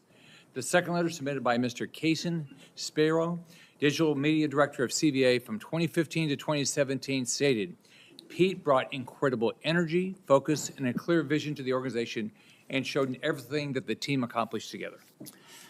And I similarly asked to submit to the record a letter from Paul J. Roberts, retired Colonel, U.S. Army Special Forces, speaking to the unwavering integrity of Mr. Hegseth. Is there objection? Without objection, those three will be admitted. Senator Scott. All right. First, congratulations on your nomination. Thank you, Senator. And thank you for being willing to serve our nation. I served in the Navy. I'm really proud of my dad. He was crazy. He did all 4 combat jumps with the 82nd Airborne. He, after that, survived all that and fought in the Battle of the Bulge. And what they went through, it was hell. So I have a lot of respect for him and for everybody that puts on the uniform and serves in battle and has to lead people in battle. Because being on a ship, that didn't happen to me, but I had a lot of friends that happened to, and it clearly happened to my dad. I've served on this committee for 6 years, 2 years under President Trump and the past 4 under President Joe Biden. I've seen how the Biden-Harris administration pushed the DoD to prioritize wokeness over being the most lethal military force in the world. It's our readiness, our national security, and our ability to recruit people who are willing to put their lives on the line for our country. Can you talk about some of the changes we can make to improve recruitment and rebuild our military into the most lethal force in the world? First of all, Senator, thank you for the question. Thank you for your time. I think the first and most important thing we could have done is elect Donald Trump as the new commander-in-chief, because past is prologue. Our warfighters understand what kind of commander-in-chief they're going to get in President Donald Trump, someone who stands behind them, someone who gives them clear missions, someone who ends wars decisively, and the issue of Ukraine was mentioned, and ensures new wars are not started. There was a minor incursion under Barack Obama into Crimea, followed by nothing under President Trump, followed by an all-out assault by Vladimir Putin into Ukraine under the Biden administration. That did not happen under Donald Trump. Donald Trump managed the Taliban. Under the Biden administration, Afghanistan collapsed tragically, ending in the lives of 13 at Abbey Gate, who we remember every single day, and no one was held accountable for that. Chinese spy balloons were flying over the country. None of that happened under Donald Trump, and our warfighters understand that. So there's no better recruiter, in my mind, for our military than President Donald Trump. My job is to come alongside him, should I be confirmed, and continue to emphasize his emphasis on warfighting, on getting anything that doesn't contribute to meritocracy out of how decisions are made inside the Pentagon. What gender you are, what race you are, your views on climate change, or whether you are a person of conscience and your faith should have no bearing on whether you get promoted or whether you're selected to go to West Point or whether you graduate from Ranger School. The only thing that should matter is how capable are you at your job? How excellent are you at your job? I served in multi-ethnic units in every place that I served. None of that mattered. But suddenly we re-inject DEI and critical race theory, dividing troops into different categories, oppressor and oppressed, in ways that they otherwise just want to work together. That's why I've pointed out before, and I'll say it again, and because I'm sure it'll be quoted to me at some point. The dumbest phrase in military history is our unity is our strength. No, our shared purpose is our strength. Our shared mission is our strength. We are one DoD community of all committed to the same mission. Has nothing to do with your background. Has to do with what your commitment is to the country. And that is my solemn pledge to every single person that would put the uniform on and reflects President Trump's priorities as well. Senator. Thank you. You know, we talked a little bit about the fact the Pentagon can't do an audit, all right? Can you talk about, and I mean, to me, I've run big businesses. It's all about accountability. If you want to get an audit done, you can get an audit done. You might get a letter saying there's things you have to fix, but it all goes to accountability, and we haven't had it. So can you talk about how you bring accountability to the table, what you've done in the past, and what you're going to do with regard to bringing accountability to the Pentagon? I meant it when I said it in the opening statement, Senator. I know what I don't know. I know I've never run an organization of 3 million people with a budget of $850 billion. But what I do know is that I've led men and women. I've led people. And it's leadership of people and motivation of people and a clear vision of people where you build a team, cast that vision, empower people properly. I want smarter and more capable people around me than me. And you will get that at the department. I cast the clear vision, build the plan, work it, we set the metrics, and everyone is held accountable. I know our incoming businessman president believes in accountability and holding people accountable. That will happen at the Pentagon. I mean, this has been a problem for a long time. Secretary Rumsfeld gave a speech on September 10th, 2001 that's mostly forgotten. But it was about the need for acquisition reform, cutting tail to give to teeth to warfighters. And then 9/11 happened. And these are problems that have been persistent for a long time. But now we have new threats. And we need the urgency of this moment. As you said, Mr. Chairman, the most dangerous moment we've been since the end of the Cold War and possibly since World War II.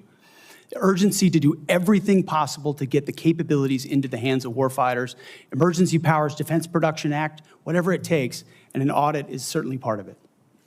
Why do you want to do this? Why do you want to do this job? What drives you? You have 30 seconds. Because I love my country, Senator, and I've dedicated my life to the warfighters. People see me as someone who hosts a morning show on television. But people that really know me know where my heart's at. It's with the guys in this audience who've had my back, and I've had theirs. We've been in some of the darkest and most difficult places you can ever be in. You come back a different person. And only by the grace of God am I here before you today. I'm doing this job for them, for all of them. Thank you, Mr. Hegseth. Senator Warren. Thank you, Mr. Chairman. And Mr. Hegseth, thank you. Thank you for your service. So if you're confirmed as Secretary of Defense, you will oversee our military, including about 250,000 women who currently serve on active duty in the Army, the Navy, the Air Force, the Space Forces, and the Marines. And I have serious concerns that your behavior toward women disqualifies you from serving in this role. Now, I've been trying to get answers from you for quite some time on this. You haven't wanted to meet or to answer any of my questions, so we'll just have to do it here and dive in. I want to pick up on some of the questions asked by Senators Shaheen and Gillibrand and Hirono, and I just want to make sure we have a list of some of the facts that I think are undisputed. I'm not going to talk about anonymous sources. I'm just going to quote you directly. We've got the video. We've got it in print. So going back to January 2013, you told a Fox News interviewer that women in the military simply couldn't measure up to men in the military, saying that allowing women to serve in combat roles would force the military to lower the bar. You picked up on that same theme in 2015, making remarks on Fox News, referring to women in combat as, quote, it would erode standards. June 2024, you said on Ben Shapiro's podcast, quote, women shouldn't be in combat at all. And then, of course, we've talked about it in 2024. You published a book, and you say on page 26 of your book, we need moms, but not in the military, especially in combat units. Page 48 of your book, you claim that women should not be in combat roles because men are distracted by women. And then 10 weeks ago, you appeared on the Sean Ryan show and said, I'm straight up just saying we should not have women in combat roles. Now, I presume you recall making all these statements? Senator, I'm not familiar with the article you're pointing to in 2013, but it underscores my argument completely because in that 2013 argument, I was talking about standards. Standards are what it's always been about, let's not Senator. have this same fight again. Always been about Senate I've quoted standards. you directly. We've got the video. We're happy to show it. But I want to be clear here. For 12 years, you were quite open about your views, and your views were consistently the same. Women are inferior soldiers, sailors, Marines, airmen, and guardians. And in case anyone missed the point, and these are your words from 10 weeks ago, women absolutely straight up should not be permitted to serve in combat. And I notice on each of these quotes, those are said without qualification. It's not by how much you can lift or how fast you can run. They don't belong in combat, period, or your words, straight up. And then on November 9th, 2024, just 32 days after your last public comment saying that women absolutely should not be in combat, you declared that, quote, some of our greatest warriors are women, and you support having them serve in combat. Now, that is a very, very big about face in a very, very short period of time. So help me understand, Mr. Hegseth, what extraordinary event happened in that 32-day period that made you change the core values you had expressed for the preceding 12 years? Senator, again, I very much appreciate you bringing up my comments from 2013 because for me, this issue has always been about standards. And unfortunately, because of some of the people that have been in political power for the last 4 years, priorities other than standards, lethality, and meritocracy have driven decision-making. I'm quoting you from the podcast. Women shouldn't be in combat at all. Where is the reference to standards? That they should be there if they can carry, if they can run? I don't see that at all, Mr. Hegseth. What I see is that there's a 32-day period in which you suddenly have another description about your views of women in the military. And I just want to know, what changed in the 32 days that the song you sang is not the song you come in here today to sing? Senator, the concerns I have and the concerns that many have had, especially in ground combat units, is that in pursuit of certain percentages or quotas, standards have been changed. And that makes the combat more difficult let me make a for everybody suggestion involved. about what happened in that 32 days. You got a nomination from President Trump. Now, I've heard of deathbed conversions, but this is the first time I've heard of a nomination conversion. And I hope you understand that many women serving in the military right now might think that if you can convert so rapidly your long-held and aggressively pursued views in just 32 days, that 32 days after you get confirmed, maybe you'll just reverse those views and go back to the old guy who said straight up, women do not belong in combat. Now, Mr. Hegseth, you have written that after they retire, generals should be banned from working for the defense industry for 10 years. You and I agree on the corrosive effects of the revolving door between the Pentagon and defense contractors. It's something I would have liked to talk with you about if you'd come and been willing to visit with me. But the question I have for you on this is, will you put your money where your mouth is and agree that when you leave this job, you will not work for the defense industry for 10 years? Senator, it's not even a question I've thought about because it's not think about one it right that, now. It's not one, my motivation for this job I understand has never that. I been just about need what a could yes or no conceivably here. come next. Time is short. I just need a yes or no. I would consult with the president about what the policy should be In at the Defense other Department. words, you're quite sure that every general who serves should not go directly into the defense industry for 10 years, but you're not willing to make that same pledge? I'm not a general, Senator. You'll be the one, let us just be clear, in charge of the generals. So you're saying sauce for the goose, but certainly not sauce for the gander? I would want to see what the policy of the Oh, president I'll is. bet you would. Thank you, Senator Warren. Senator Tuberville.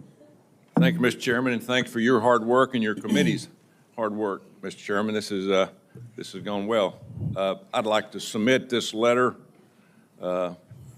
topic conduct at Vets for Freedom for Hegseth. I'd like to submit that for the record, please. Without objection. General Hegseth, Mr. Hegseth,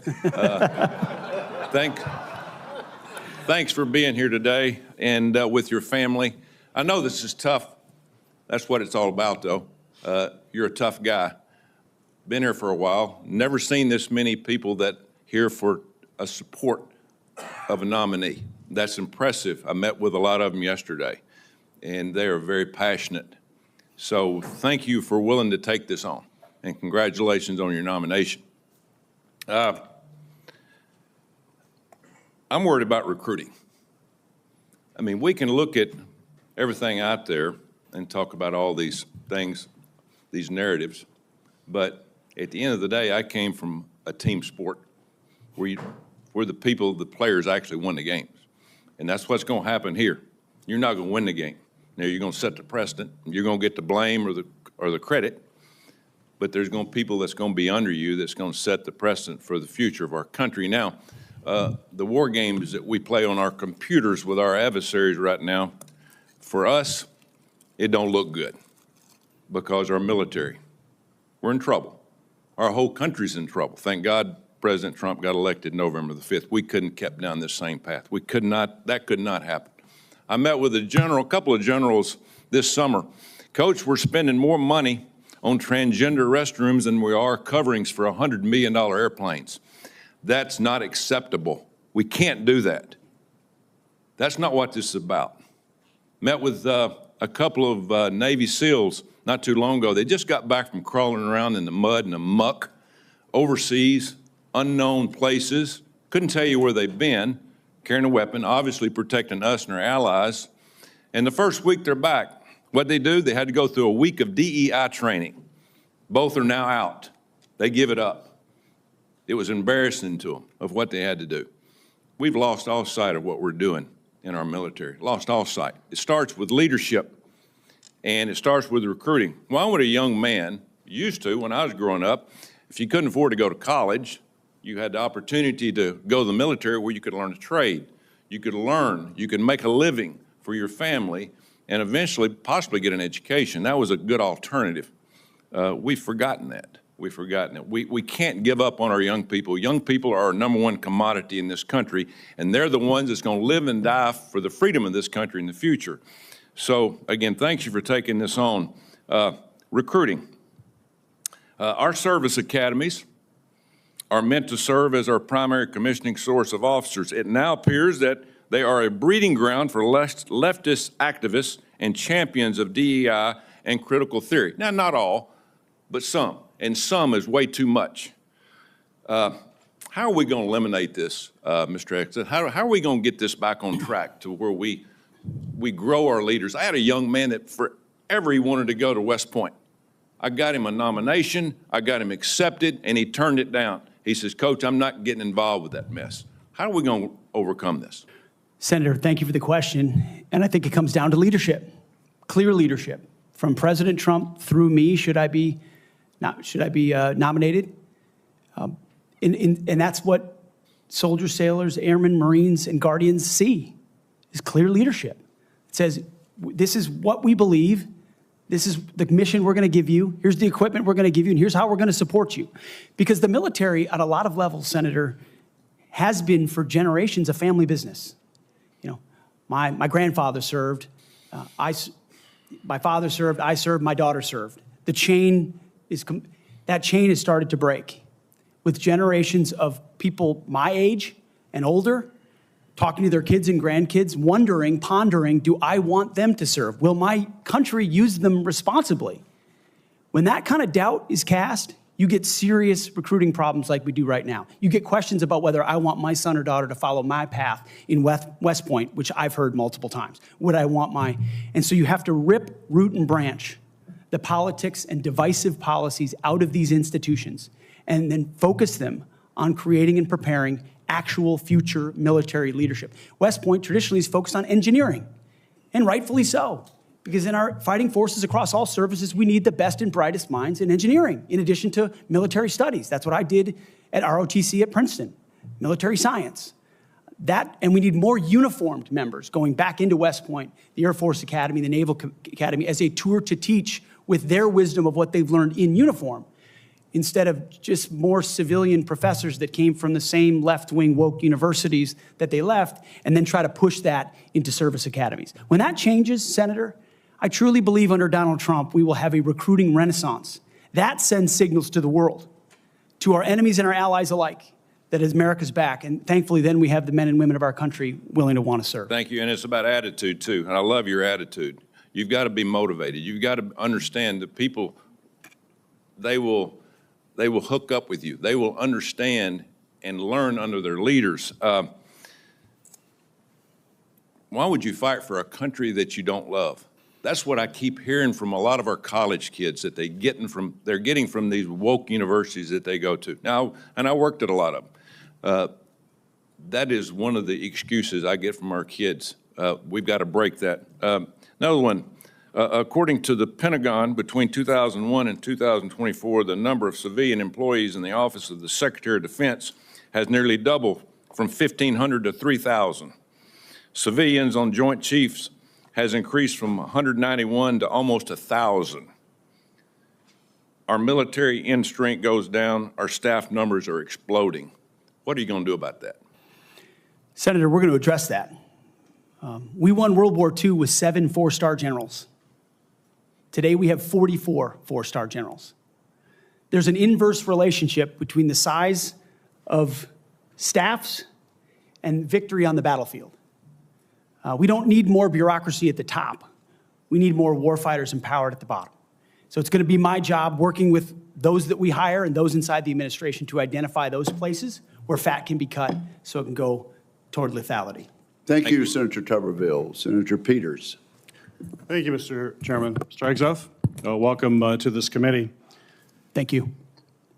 You know, we have far too much partisanship in our country right now. I think it's eating away at the fabric of what has always made this country great about bringing people together from all sorts of backgrounds, all sorts of experiences. And we know that in our motto, together as one, we are strong. And so we in this committee, and certainly I speak for myself, but I think I speak for many of my colleagues, want to take partisanship out of this proceeding as much as we can. I'm not naive. It's out there. I get it. But we've got to try to take that out. And I want you to know that as a member of this committee, I have voted in a bipartisan way for secretaries of defense. I voted for 2 secretaries of defense when Donald Trump was previously president. We had those 2. We had, I think, 5 total secretaries of defense during that 4-year period. So we want to keep that in mind as to what we might see in this coming administration. But I voted, and we voted by a big margin for those folks as well. But part of that was the process and having an opportunity to get to know the person and understand their qualifications and understand the standards. You know, I made repeated requests to meet with you prior to this meeting. I know many of my other colleagues also wanted to meet with you. I did that with the other nominees that I was happy to vote for. I thought they were highly qualified individuals and true professionals. And yet I could never get a meeting with you. Was there a reason you were afraid to have one-on-one meetings with some of my colleagues before the hearing?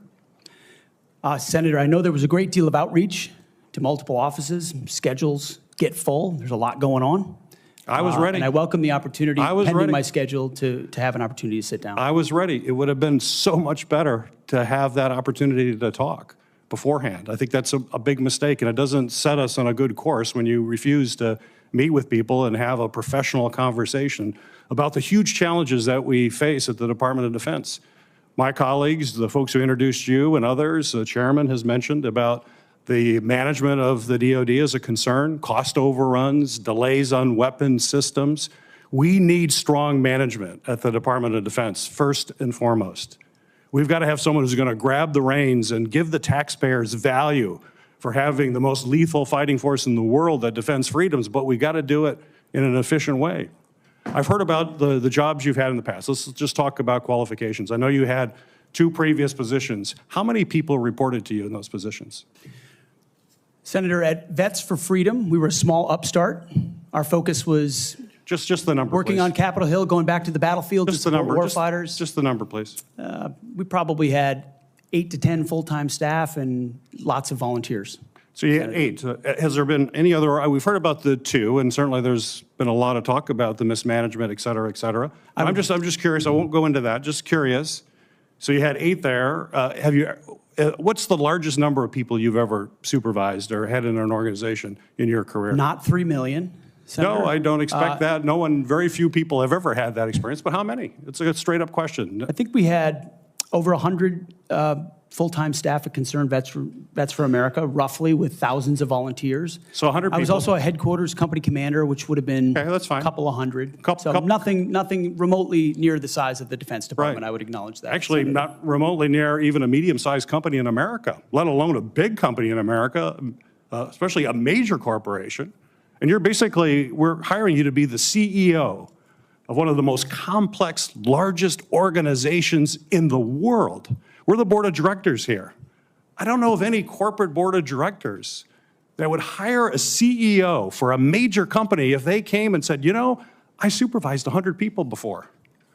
They'd ask you, well, what kind of experiences you had? We need innovation. Can you give me an experience or your actual experience of driving innovation in an organization. Give me an example of where you have done Oh, that. my goodness, Senator, absolutely. At Concerned Veterans for America, we created the Fixing Veterans Healthcare Task Force, a bipartisan task force that never been done before, to create policy, to drive policy change on Capitol Hill that organizations fought ferociously against. We got the VA Accountability Act passed and the Mission Act passed in a way that a nonprofit of our size, veterans organization, has never done. And Thank you. that's testified in all the letters that we put forward to the committee, which are on the record. I have limited time. Thank you for that.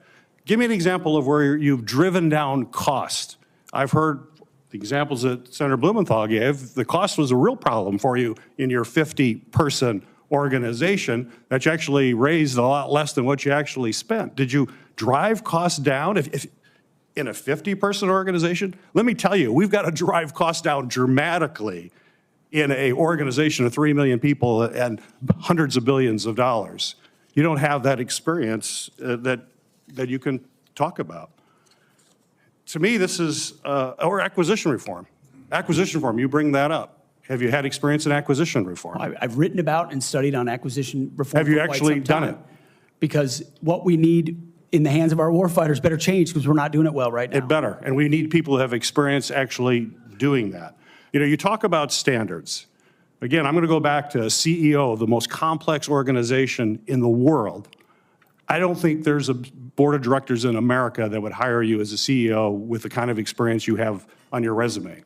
You talk about standards. You talk about raising or lower, that we have a problem of standards in the DOD, and we have to raise standards for the men and women who serve.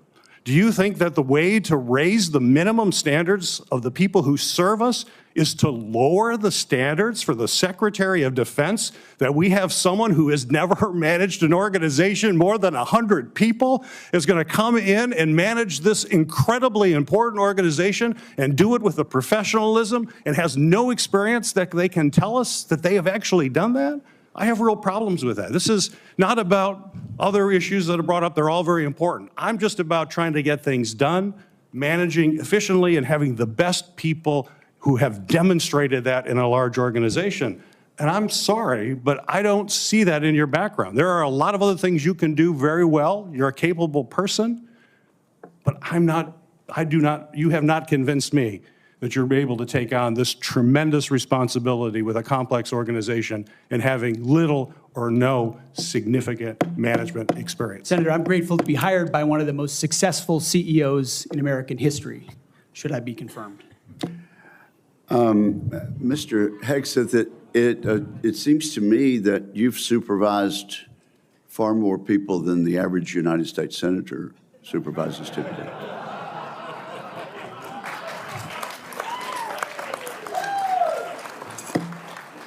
And except for former governors, Mr. Chairman. Senator Mullen, I understand you are yielding back your time and do not wish to ask questions. I was misinformed. Senator Mullen, okay. is recognized. Caught me totally off guard there. I'd like to submit for the record signatures by 32 members of the House of Representatives who are veterans. The signatures call on the Senate to honor the constitutional duty of advise and consent by conducting a fair, thorough confirmation process that evaluates his nomination solely on the substance and merits. His distinguished military service, academic credentials, and a bold vision for revitalizing the national defense. I ask unanimous consent to enter into the record. Without objection.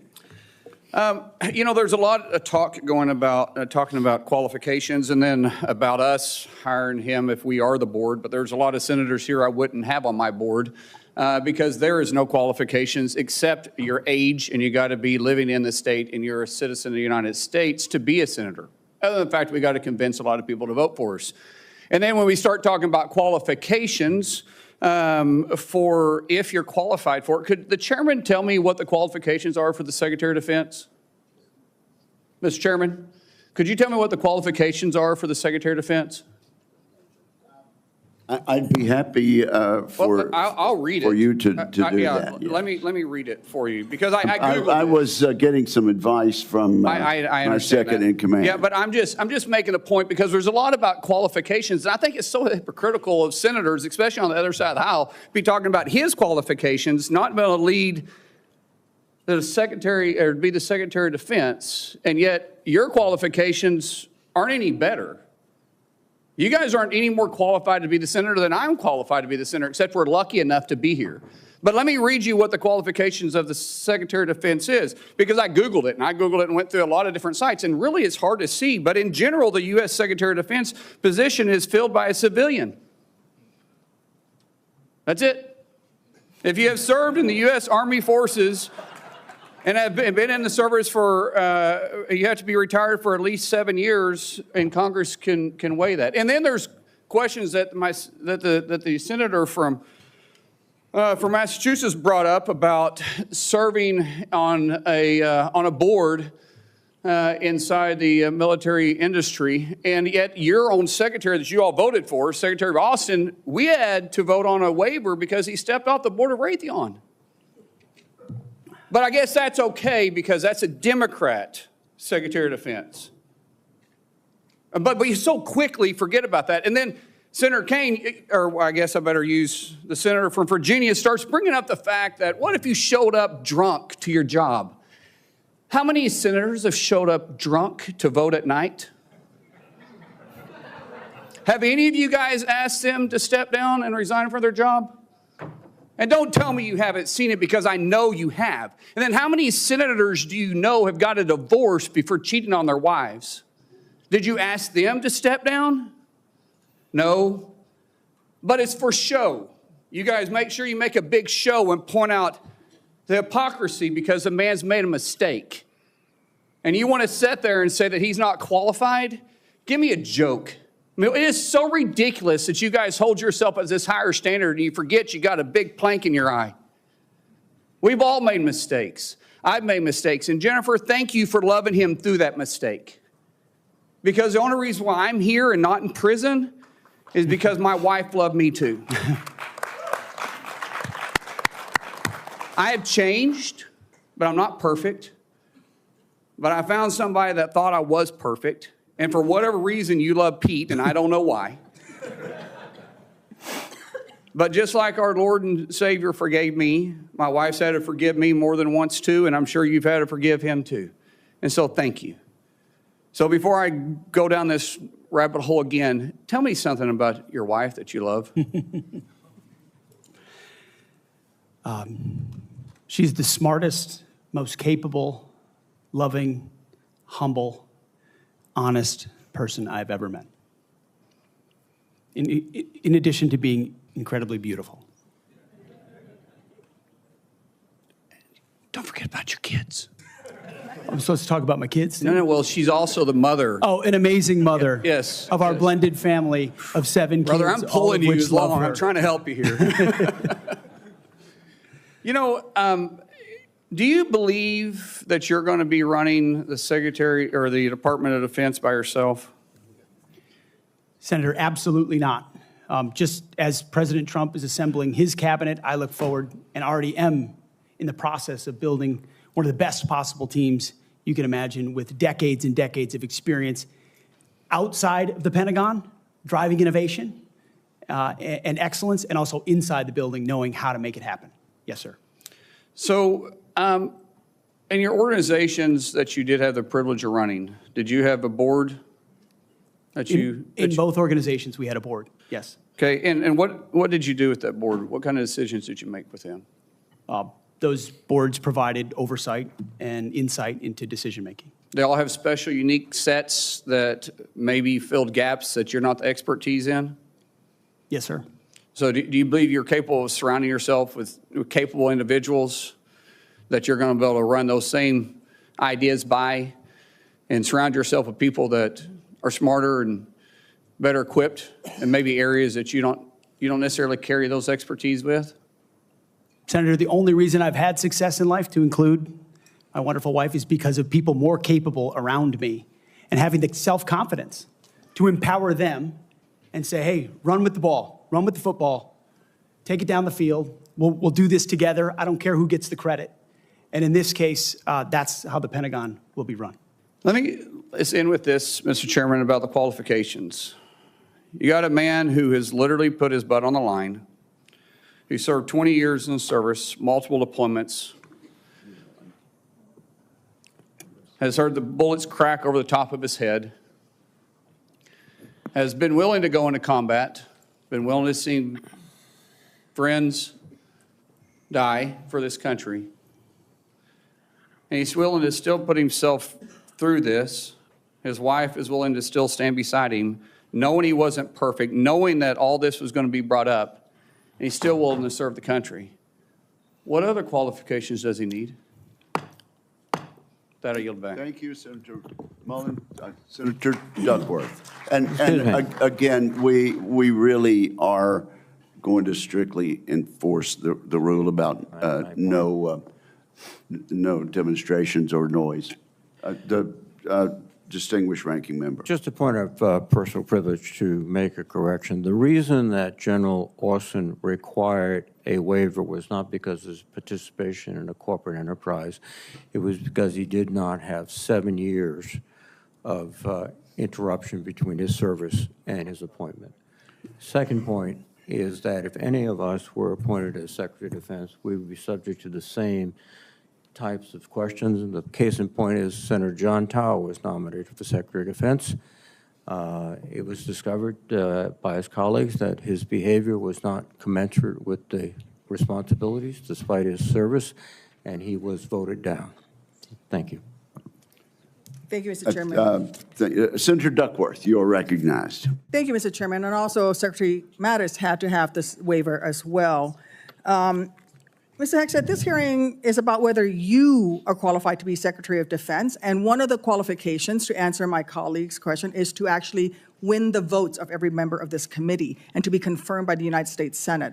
And you need to convince us that you're worthy of that vote, because the people of the state of Illinois voted for me to be their senator so that I could cast that vote when it comes to picking who is going to be the next Secretary of Defense. This hearing now seems to be a hearing about whether or not women are qualified to serve in combat, and not about whether or not you are qualified to be Secretary of Defense. And let me just say that the American people need a SecDef who's ready to lead on day one. You are not that person. Our adversaries watch closely during times of transition, and any sense that the Department of Defense that keeps us safe is being steered by someone who's wholly unprepared for the job puts America at risk, and I am not willing to do that. With that in mind, Mr. Hegseth, I want you to try to explain to the American people, this committee, who have to vote for you, and to our troops who are deployed around the world, why you are qualified to lead the Department of Defense. We already know that you've only led the largest, a 200-person organization. We already know that you so badly mangled a budget that after you left, they had to bring in a forensic accountant to figure out what went wrong, and that the largest budget you ever managed was about $18 billion. You know, that is about 51,560 times lower than the Department of Defense budget of $825 billion. $16 million is 51,568 times smaller than the defense budget. Please describe to me, Mr. Hegseth, you talk about DOD passing an audit. Please describe to me a time or an organization when that you led underwent an audit, because you say you're going to hire smarter people than you to run this audit. I'm not asking you to be an accountant. I want you to be able to tell me what kind of guidance will be given to those employees, what will happen whether or not you pass that audit. Have you led an audit of any organization, yes or no? I don't want a long answer, yes or no. Have you led an audit of any organization of which you were in charge? Senator, in both of the organizations I ran, we were always completely fiscally responsible. Yes or no, did you lead an audit? And the way my leadership has been stated, did you lead an audit? Yes or no? Completely what are you afraid of? You can't answer this question. Yes or no, did you lead an audit? Do you not know this answer? Senator, every part of my leadership of these organizations has been misrepresented. I will take that as a no. What were the findings? So there were no findings because you've never led an audit. What guidance did you give the auditors? None, because you've never led an audit. Nobody expects you to be an accountant, Mr. Hegseth. What we expect is for you to understand the complexity of this Pentagon budget process that is absolutely necessary to outfit our warfighters. Look, the Secretary of Defense is required to make quick decisions every single day with high-level information that's being provided for them. A Secretary of Defense has to have breadth and depth of knowledge. Right now, I am concerned that you have neither. Mr. Hegseth, what is the highest level of international negotiations that you have engaged in, that you have led in? Because the Secretary of Defense does lead international security negotiations. There are three main ones that the Secretary of Defense leads and signs. Can you name at least one of them? Could you repeat the question, Senator? Sure. What is the highest level of international security agreement that you have led? And can you name some that the Secretary of Defense would lead? There's three main ones. Do you know? I have not been involved in international security arrangements because I have not been in government other than serving in the military. So my job has been to So no, the lead answer is no. men Can and you women name in one of the combat. three main ones that the You're Secretary talking of about Defense defense signs? arrangements. I mean, NATO might be one that you're referring to.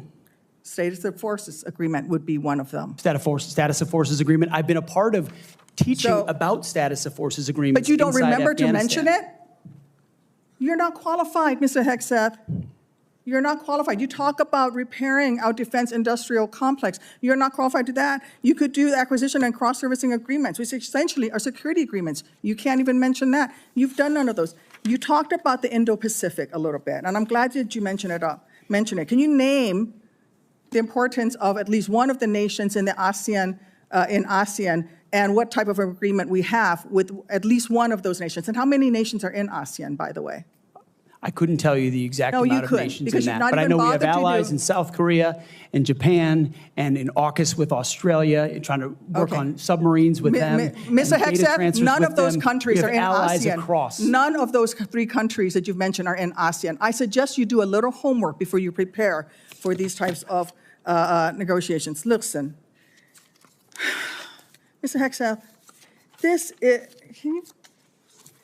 we ask our troops to go into harm's way all the time. We ask them to go into harm's way. And this behind me is a copy of the Soldier's Creed, a copy that usually hangs over my desk here in the Senate, and you should be familiar with it. It's the same copy that hung over my desk at Walter Reed every single day that I woke up and fought my way back because I wanted to go back and serve next to my buddies who'd saved my life.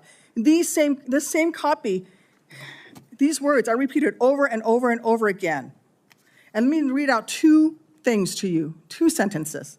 I will always place the mission first, and I am disciplined, physically and mentally tough, trained and proficient in my warrior task. Mr. Hegseth, our troops follow these words every single day, and they man up and they pack their rucksacks and they go to war. And they deserve a leader who can lead them, not a leader who wants to lower the standards for himself or raising the standards for other people. And by the way, our troops already meet the standards. We ask troops to man that ship, fight that fire, fly that helicopter until their very last breath. And they do that every single day. They cannot be led by someone who's not competent to do the job.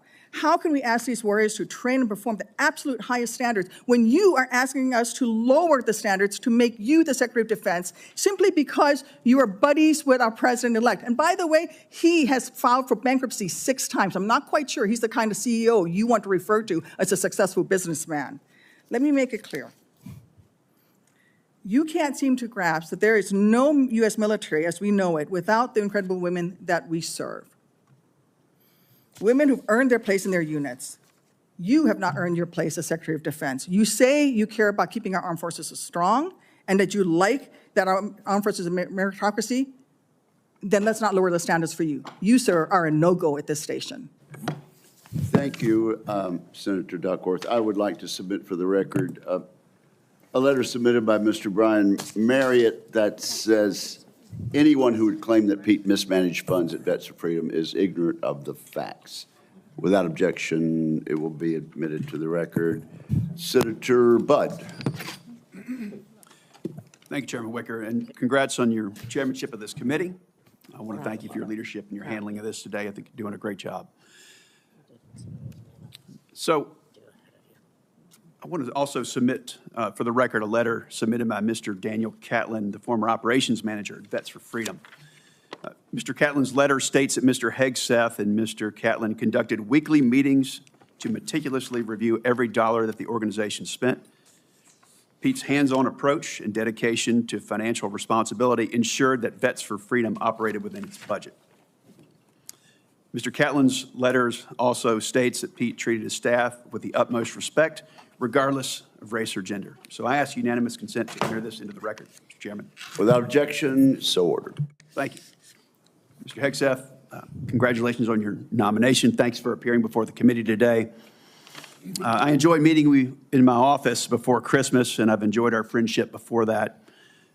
You know, you stated in your advanced policy questions that the American people need to be informed, engaged, and inspired to join our military. I wholeheartedly agree with that. We also have a problem, though, with obesity and falling academic standards. It's very concerning. We've talked about that before. So if confirmed, how would you approach increasing the number of Americans eligible to serve in the military, but without lowering standards?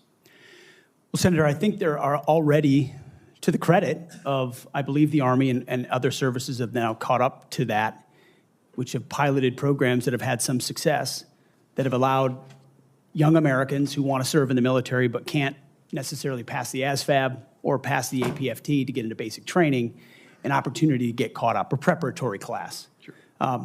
Unfortunately, yes, we do have a problem of obesity in our country, not necessarily something that the, if I'm confirmed, Secretary of Defense is able to address.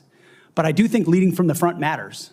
I do think having a Secretary of Defense that will go out and do PT with the troops matters, that has been out there and done that before. And hopefully that's a motivating factor for young people. But the reality of obesity and criminal backgrounds and medical problems have long been an issue of recruitment in America, unfortunately. What changed is the perception of military service because of the condition of the services, and frankly, because of, in some ways, the way our schools don't teach young people to love the country anymore. And if you don't love the country, why do you want to serve that country? That's a deeper problem. But all of those things need to be addressed to revive recruiting, and obesity is certainly a part of it. Thank you for that. So I've had multiple conversations, young folks back in North Carolina, young men, young women, and we get to meet a lot of them. But, you know, I hear from some of these folks who I encourage to join the military. They say that they're concerned that it's become politicized. And if confirmed, would you commit to working with my office to address the military recruiting crisis and ensuring the military is focused on warfighting? Senator, absolutely. Number one, from day one, with a mandate from the Commander-in-Chief, who received that mandate when Americans spoke out loudly and said, we want peace through strength, we want America first foreign policy, and we don't want political ideology driving decisions inside our Defense Department. That was clear. It's an infection that the American people are acutely aware of, which the men and women in this room have lived firsthand. I've lived it firsthand.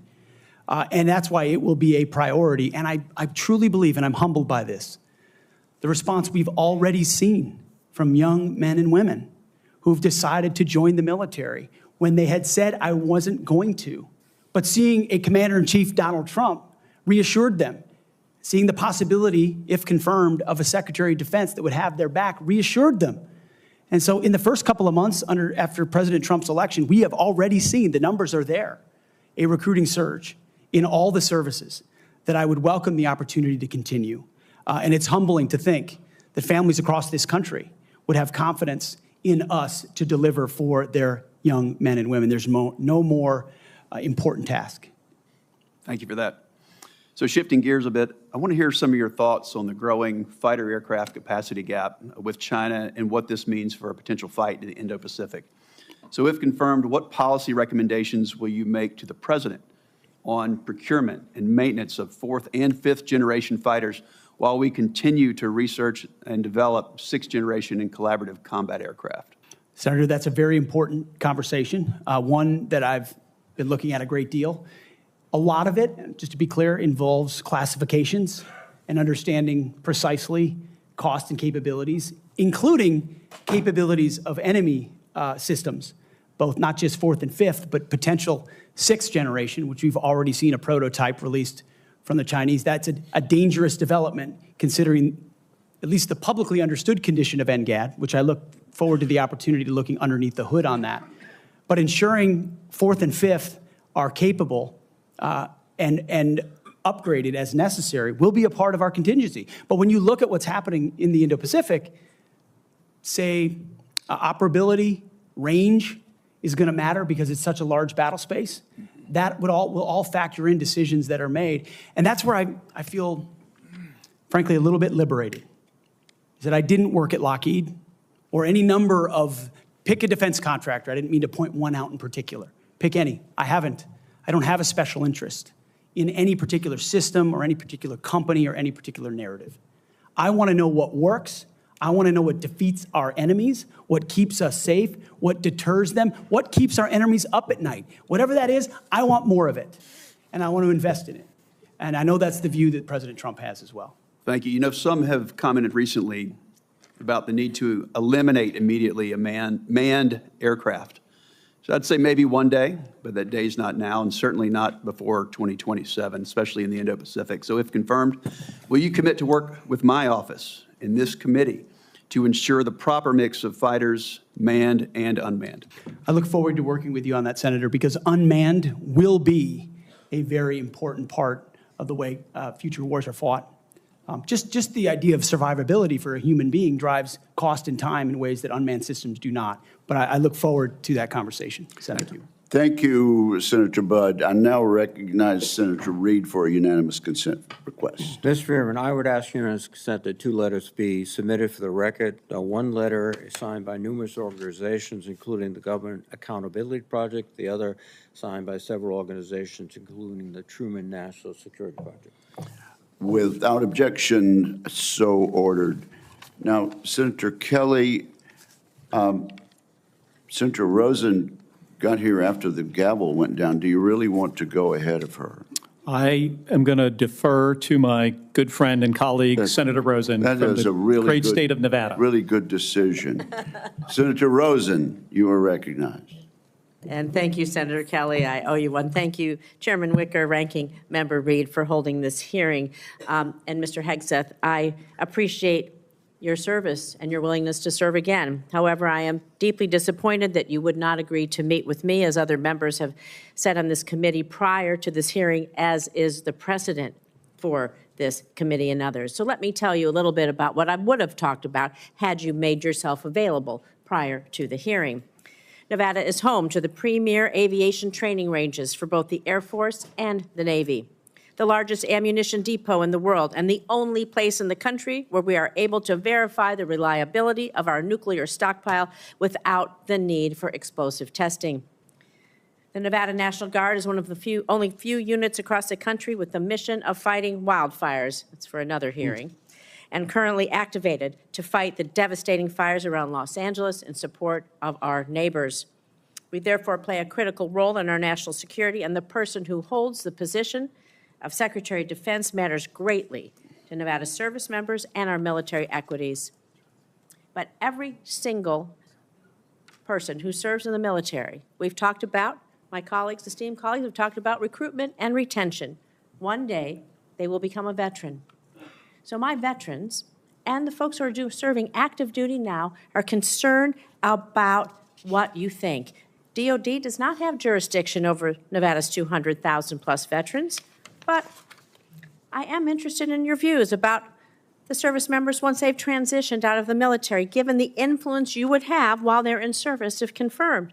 In 2019, on a segment of Fox and Friends, you said that veteran service organizations, VSOs, I'm going to quote, encourage veterans to apply for every government benefit they can ever get after they leave the service.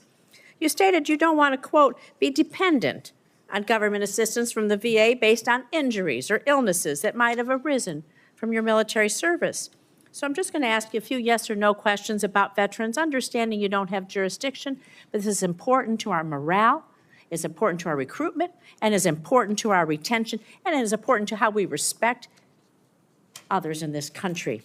So yes or no, please, do you believe that VSOs are wrong to support veterans in obtaining the benefits that they have rightfully earned and deserved when they signed that line like you did for your service? Senator, yes or veterans no, please? deserve the benefits they've earned. I have been in many battles with traditional veteran service organizations over differences of opinion about how to deliver those services, yes or including no? Veterans Do you believe Choice, VSOs are wrong? which is VSOs is a very broad term. We were a VSO also, ma'am. But some of those services took a traditionally should they be able to help approach.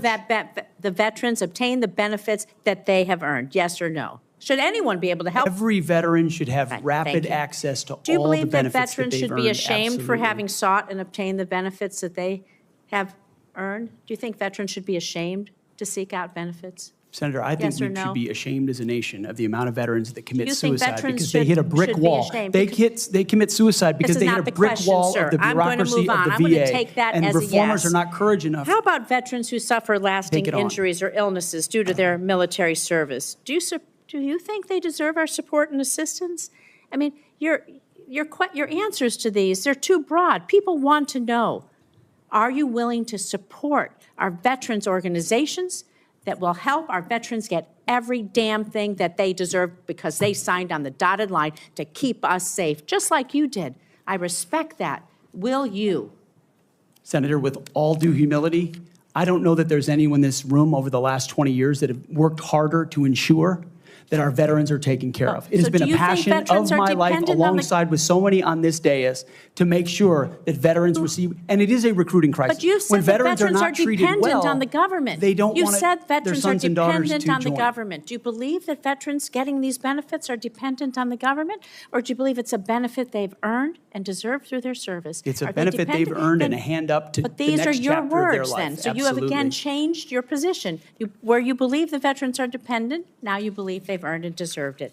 I just think it's disrespectful to change that position. These are benefits that people may need throughout their life and may not know when they need them or how they're going to need them, and they need to be there when they do. Thank you. I'm going to move on to my next question. America's role in the world.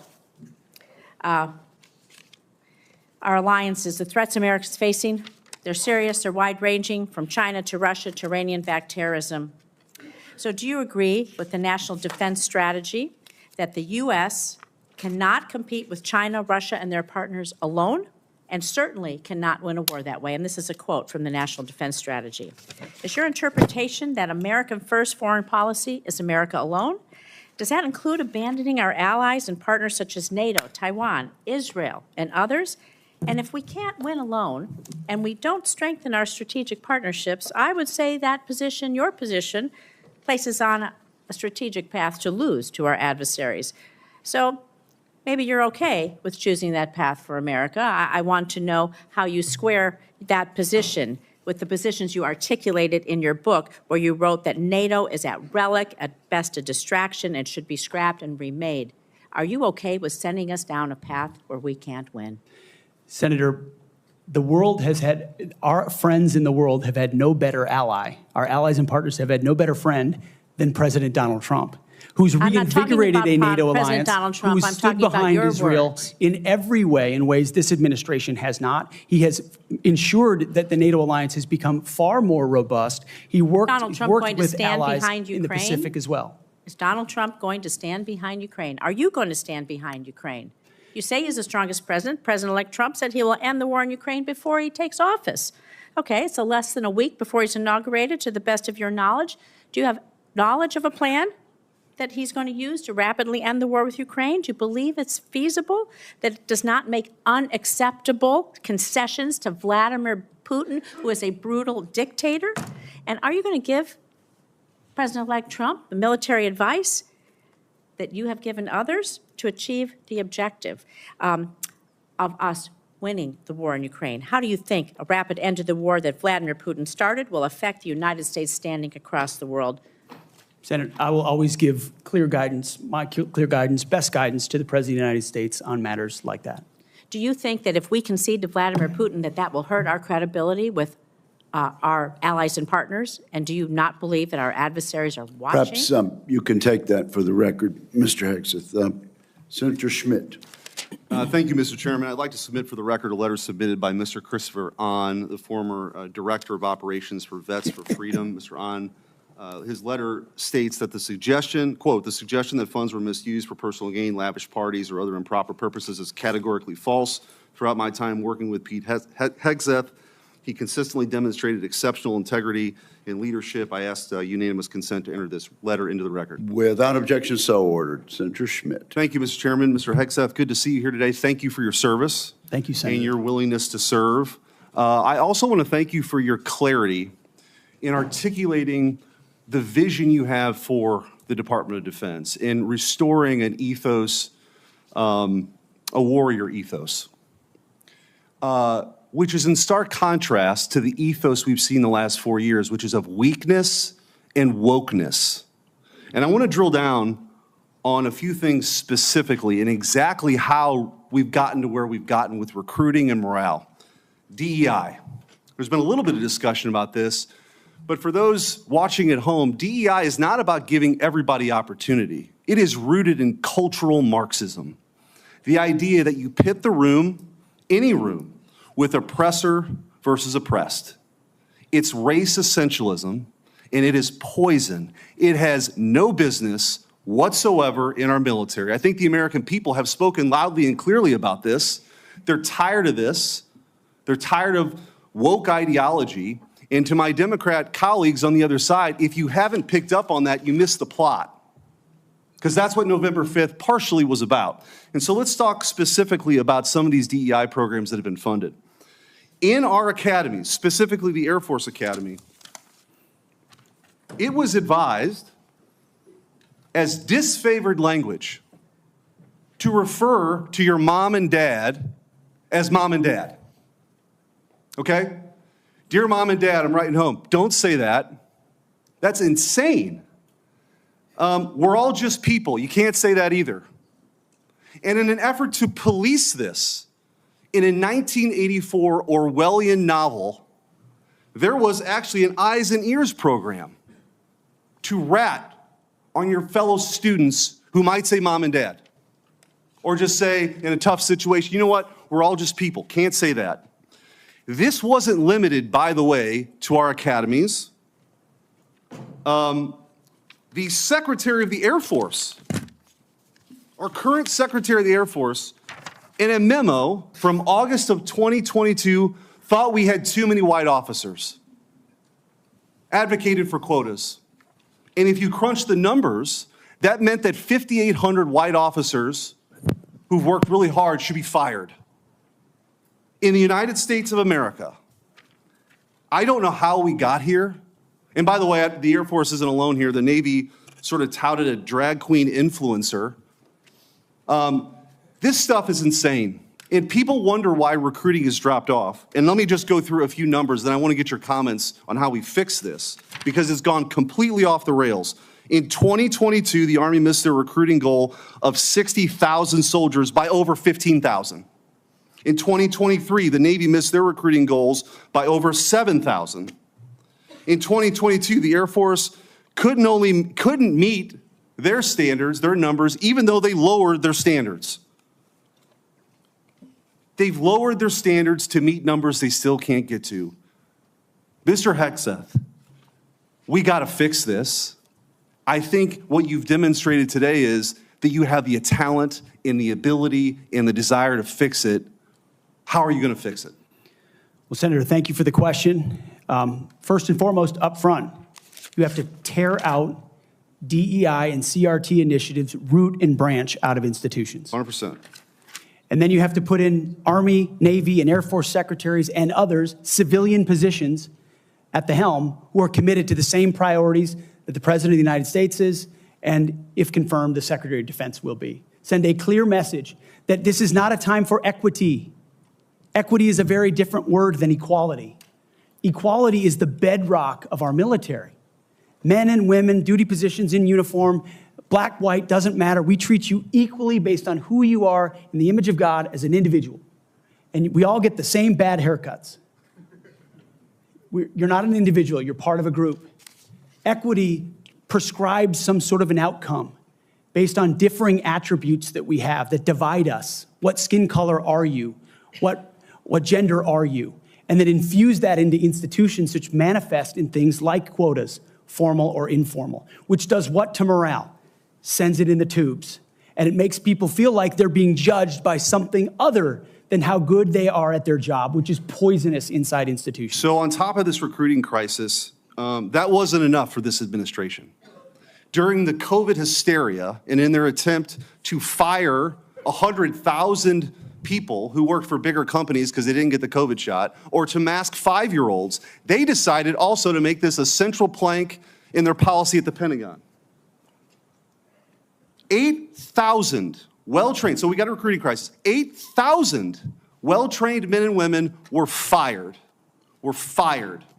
Will you commit today, Mr.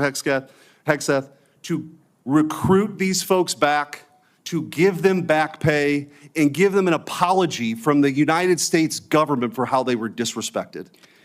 Senator, I will commit to this because the Commander-in-Chief has committed to this, that not only will they be reinstated, they will receive an apology, back pay, and rank that they lost because they were forced out due to an experimental vaccine. Thank you, and I'm a limited time, but I just want to say, for all the talk of experience and not coming from the same cocktail parties that permanent Washington is used to, you are a breath of fresh air.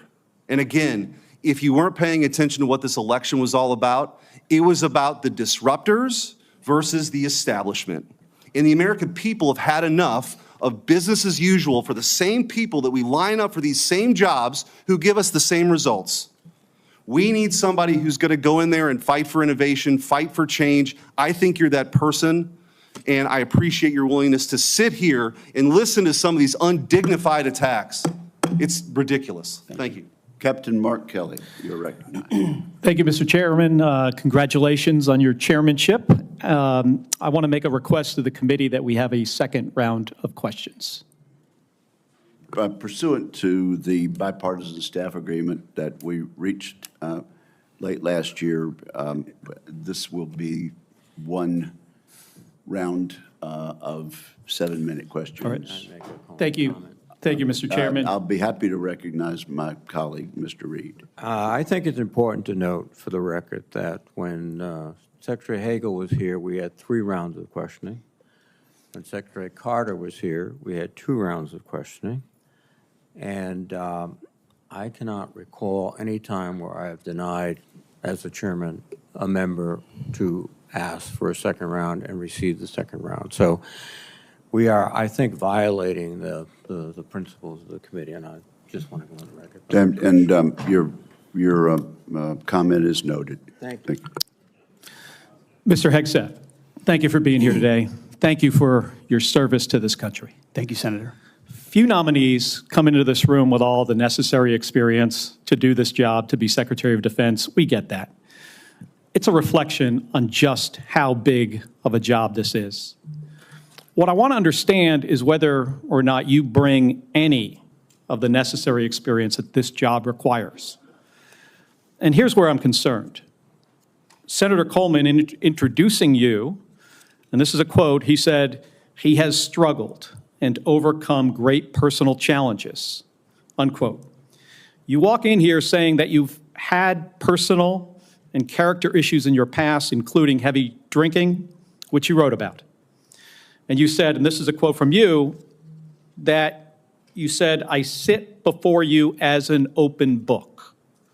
Yet you haven't actually said what personal challenges it is that you've overcome when you've been asked about them. So I'm going to give you an opportunity here to be as forthright as you say you want to be. So while leading Concerned Veterans of America, there were very specific cases cited by individuals about your conduct. I'm going to go through a few of them, and I just want you to tell me if these are true or false. Very simple. On Memorial Day 2014, at a CVA event in Virginia, you needed to be carried out of the event for being intoxicated. Senator, anonymous smears. Just true or false? Very simple. Summer of 2014 in Cleveland, drunk in public with the CVA team. Anonymous smears. I'm just asking for true or false questions, true or false answers. An event in North Carolina, drunk in front of 3 young female staff members after you had instituted a no alcohol policy and then reversed it. True or false? Anonymous smears.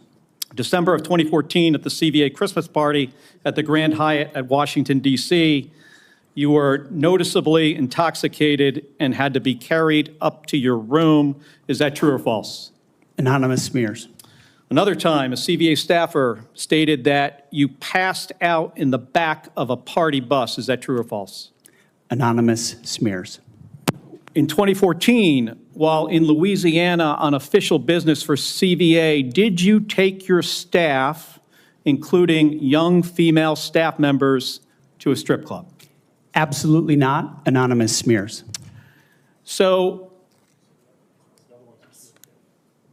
is it accurate that the organization reached a financial settlement with a female staffer who claimed to be at a strip club with you, and there was a colleague who attempted to sexually assault her? Was there a financial settlement? Senator, I was not involved in that. I don't know the nature of how that played out. But you understand there was a financial settlement for a young female staffer who accused another member of the organization, not you, of sexual assault in a strip club. We have multiple statements on the record referring to that. But you claim you were not there when that occurred. Absolutely not. Now, the behavior I cited, if true, do you think that this behavior of intoxication, going into these type of establishments, women on your staff being so uncomfortable that they have to file these sort of harassment claims, do you think this is appropriate behavior for a leader?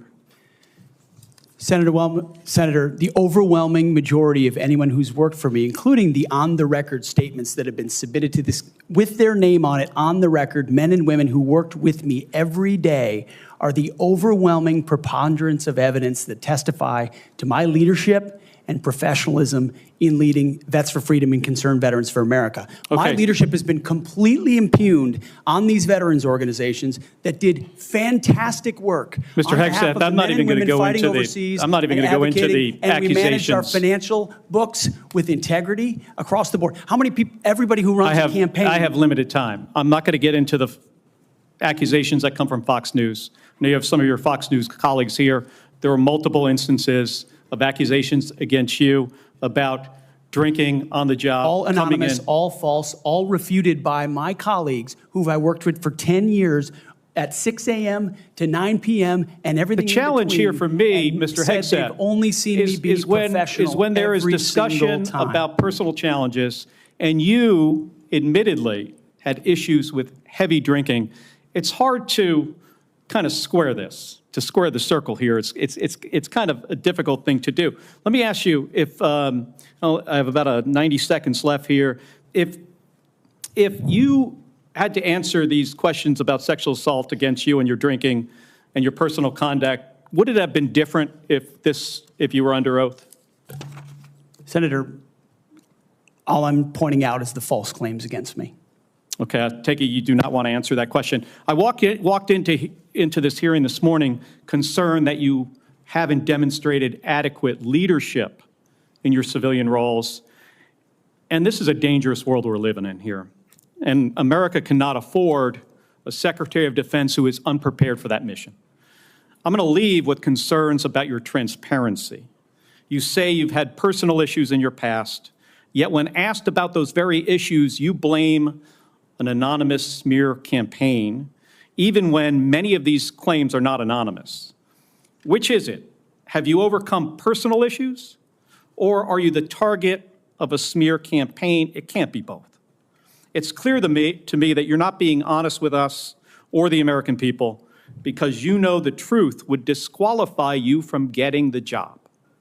And just as concerning as each of these specific disqualifying accusations are, what concerns me just as much is the idea of having a Secretary of Defense who is not transparent. Thank you, Mr. Chairman. I yield back my 2 seconds. Thank you, Senator Kelly. I would, at this point, ask unanimous consent to introduce into the record letters by Tina Kingston, Louisiana State Director of Concerned Veterans for America, and Holly Talley, Louisiana Local Director of Concerned Veterans for America, attesting to the appropriateness of Mr. Hegseth's conduct with regard to female staffers. Without objection, that is added to the record. And Senator Banks, you are now recognized. Thank you, Mr. Chairman. Welcome, Mr. Hegseth. You have conducted yourself very well today. In fact, so well that I believe it's incumbent upon this committee to confirm you ASAP, to get you on the job, to clean up the mess that we have at the Pentagon ongoing at this moment because of the leadership there over the last 4 years that's failed us. In President Biden's first year in office, the Department of Defense spent over 5 million man-hours on quote-unquote counter-extremism and diversity training, what you and I might call woke training or DEI. The administration has refused to provide us any more recent data than that first year, but we know that it's exponentially more man-hours wasted on DEI over the last 4 years. And I wonder, what do you make of that? What could those 5 million man-hours in that first year of Secretary Austin and President Biden's administration, what could those 5 million man-hours have been used for? Senator, that's a lot of service members sitting in a lot of briefs, hearing about a lot of threats or political perspectives that might be dangerous, that do not comport to threats that actually exist inside the force, or ideas that introduce critical race theory or DEI or climate change initiatives that they and their commands have to conform to. And every time one of those happens, it gets pushed down the chain of command. That also includes new layers of leadership that have been created under this administration, committed to enforcing those types of DEI and CRT initiatives. So we hear 5 million man-hours, and that sounds like a lot. The more troubling aspect is how many training hours that takes away from a company commander or battalion commander or a wing commander who's out there trying to maintain their force, which is already constrained because of what the Biden administration has done to the defense budget and defense capabilities. So they're having to choose between the political prerogatives of the civilians who are demanding more DEI and CRT and gender quotas and the readiness of their forces. And I believe this Pentagon is prepared, because of our commander-in-chief, for a Secretary of Defense, should I be confirmed, that laser focuses on these issues, and they're ready to respond. They want to pack their rucksacks and go train because they understand we live in a dangerous world. I think that's an important point, a key point, because months later, while the priority of the Biden-Austin-led Pentagon was on DEI and woke training, one of the biggest embarrassments in American history happened when we lost 13 of our heroes in the botched withdrawal from Afghanistan. Secretary Austin testified before the House Armed Services Committee a couple of years ago, and responding to a question from me said he had, quote, no regrets about what happened in Afghanistan. I wonder, what do you make of that? Senator, it's shameful. They still tout it as the most successful airlift in American history, when what the rest of us all saw was true laid before our eyes. Utter failure, a destruction of a military legacy there, abandonment of our allies, death of American troops, detriment to our reputation, and then no answers and no accountability on the other side. And then what was unleashed because of what happened in Afghanistan? The October 7th attacks, an invasion into Ukraine. The world recognized weakness for what it was. And who bore the brunt for it? The troops on the front lines at Abbey Gate doing an impossible job, whose external security was the Taliban, because there was no actual plan for this under the Biden administration. And yet, not a single person, the only person held accountable in those moments was a Marine Corps lieutenant colonel who had the courage to stand up and say someone should be held accountable for that. His name is Stu Scheller. No one else involved has ever taken accountability for it. When that microcosm becomes the reality of the perception of the American military or America's commitment to victory and success and positive outcomes, the world responds to that. President Trump is going to restore real deterrence by bringing a real warrior culture back, rebuilding our military, and ending wars properly. And if we have to fight them, winning them decisively. I served in Afghanistan. You served in Afghanistan. 75% of our nation's veterans disagree with how the withdrawal from Afghanistan was handled, the embarrassment of it. What that's done, I believe, has directly impacted our historic recruitment crisis in this country, without a doubt. And you've already talked about that, but how do we fix it? How do we bring pride back to wearing the uniform for the next generation, to inspire them to do what you and I did, to raise our right hand and take that oath and serve this great country? I really do think it comes back to strong, clear leadership, patriotic, pro-American leadership that says we're not going to focus on all the other political prerogatives. That's why we all have political perspectives. I said this before and I'll say it again. In uniform, none of that matters. You wear green, you wear blue, you bleed red. That's it. Who you vote for doesn't matter. But when the perception of that changes, then you don't want people deciding whether to serve based on a political party in power. That's a dangerous thing for continuity inside your military. And it's fragile right now. President Trump, and if I'm confirmed with my leadership, we're going to restore the continuity of an apolitical military that acts decisively and only based on merit. They sound basic, but they're fundamental. You and I agree that wokeness is weakness. Mr. Hegseth, do you support racial quotas in recruitment or promotions in the United States military? Senator, I do not support any form of racial quota. Do you support affirmative action in our nation's military academies?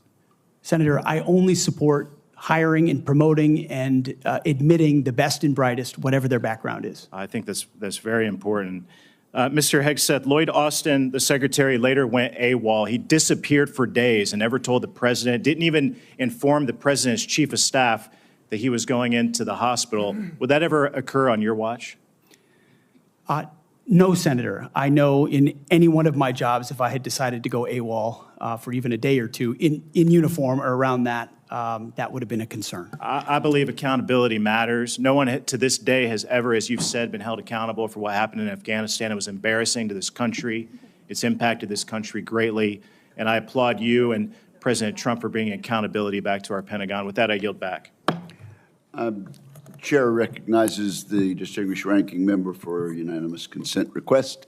Mr. Chairman, I would like to submit an article discussing some of the issues of readiness and DEI. There has been a comment that 5.9 million man-hours have been used for DEI. General Milley clarified that that is an estimate out of more than 2 billion man-hours that the Department of Defense invested during the time period. Where is this published, sir? This is published by Megan Myers, and I will get the okay. Then military.com, I'm sorry. without objection, it will be admitted to the Thank you, record. Mr. And Senator Slotkin, welcome to the committee. Thank and you you. are recognized. Thank you, Senator, and thank you for referencing the great Carl Levin as you introduced me. We miss him in Michigan. For those who I haven't met in my 1 week that I've been sworn into the Senate, I'm a CIA officer recruited after 9/11. I did 3 tours armed in Iraq alongside the military. And have worked for 4 different secretaries of defense, both Democrat and Republican, proudly, and watched them make decisions that literally determine the life and death of Americans in the dark of night. I'm also a Democrat representing a state that Trump won, right? We both won on the same ballot. So I understand that President Trump has the right to nominate his people. We are going to have policies that we disagree with. All of that, to me, comes very standard. What I think I'm most concerned with is that no president has the right to use the uniformed military in a way that violates the U.S. Constitution and further taints the military as that apolitical institution that we all want, right? And our founders designed the system so that, we had posse comitatus, that we weren't going to use active duty military inside the United States and make American citizens potentially scared of their own military. We went through our own experience with that with the British. As the Secretary of Defense, you will be the one man standing in the breach should President Trump give an illegal order, right? I'm not saying he will, but if he does, you are going to be the guy that he calls to implement this order.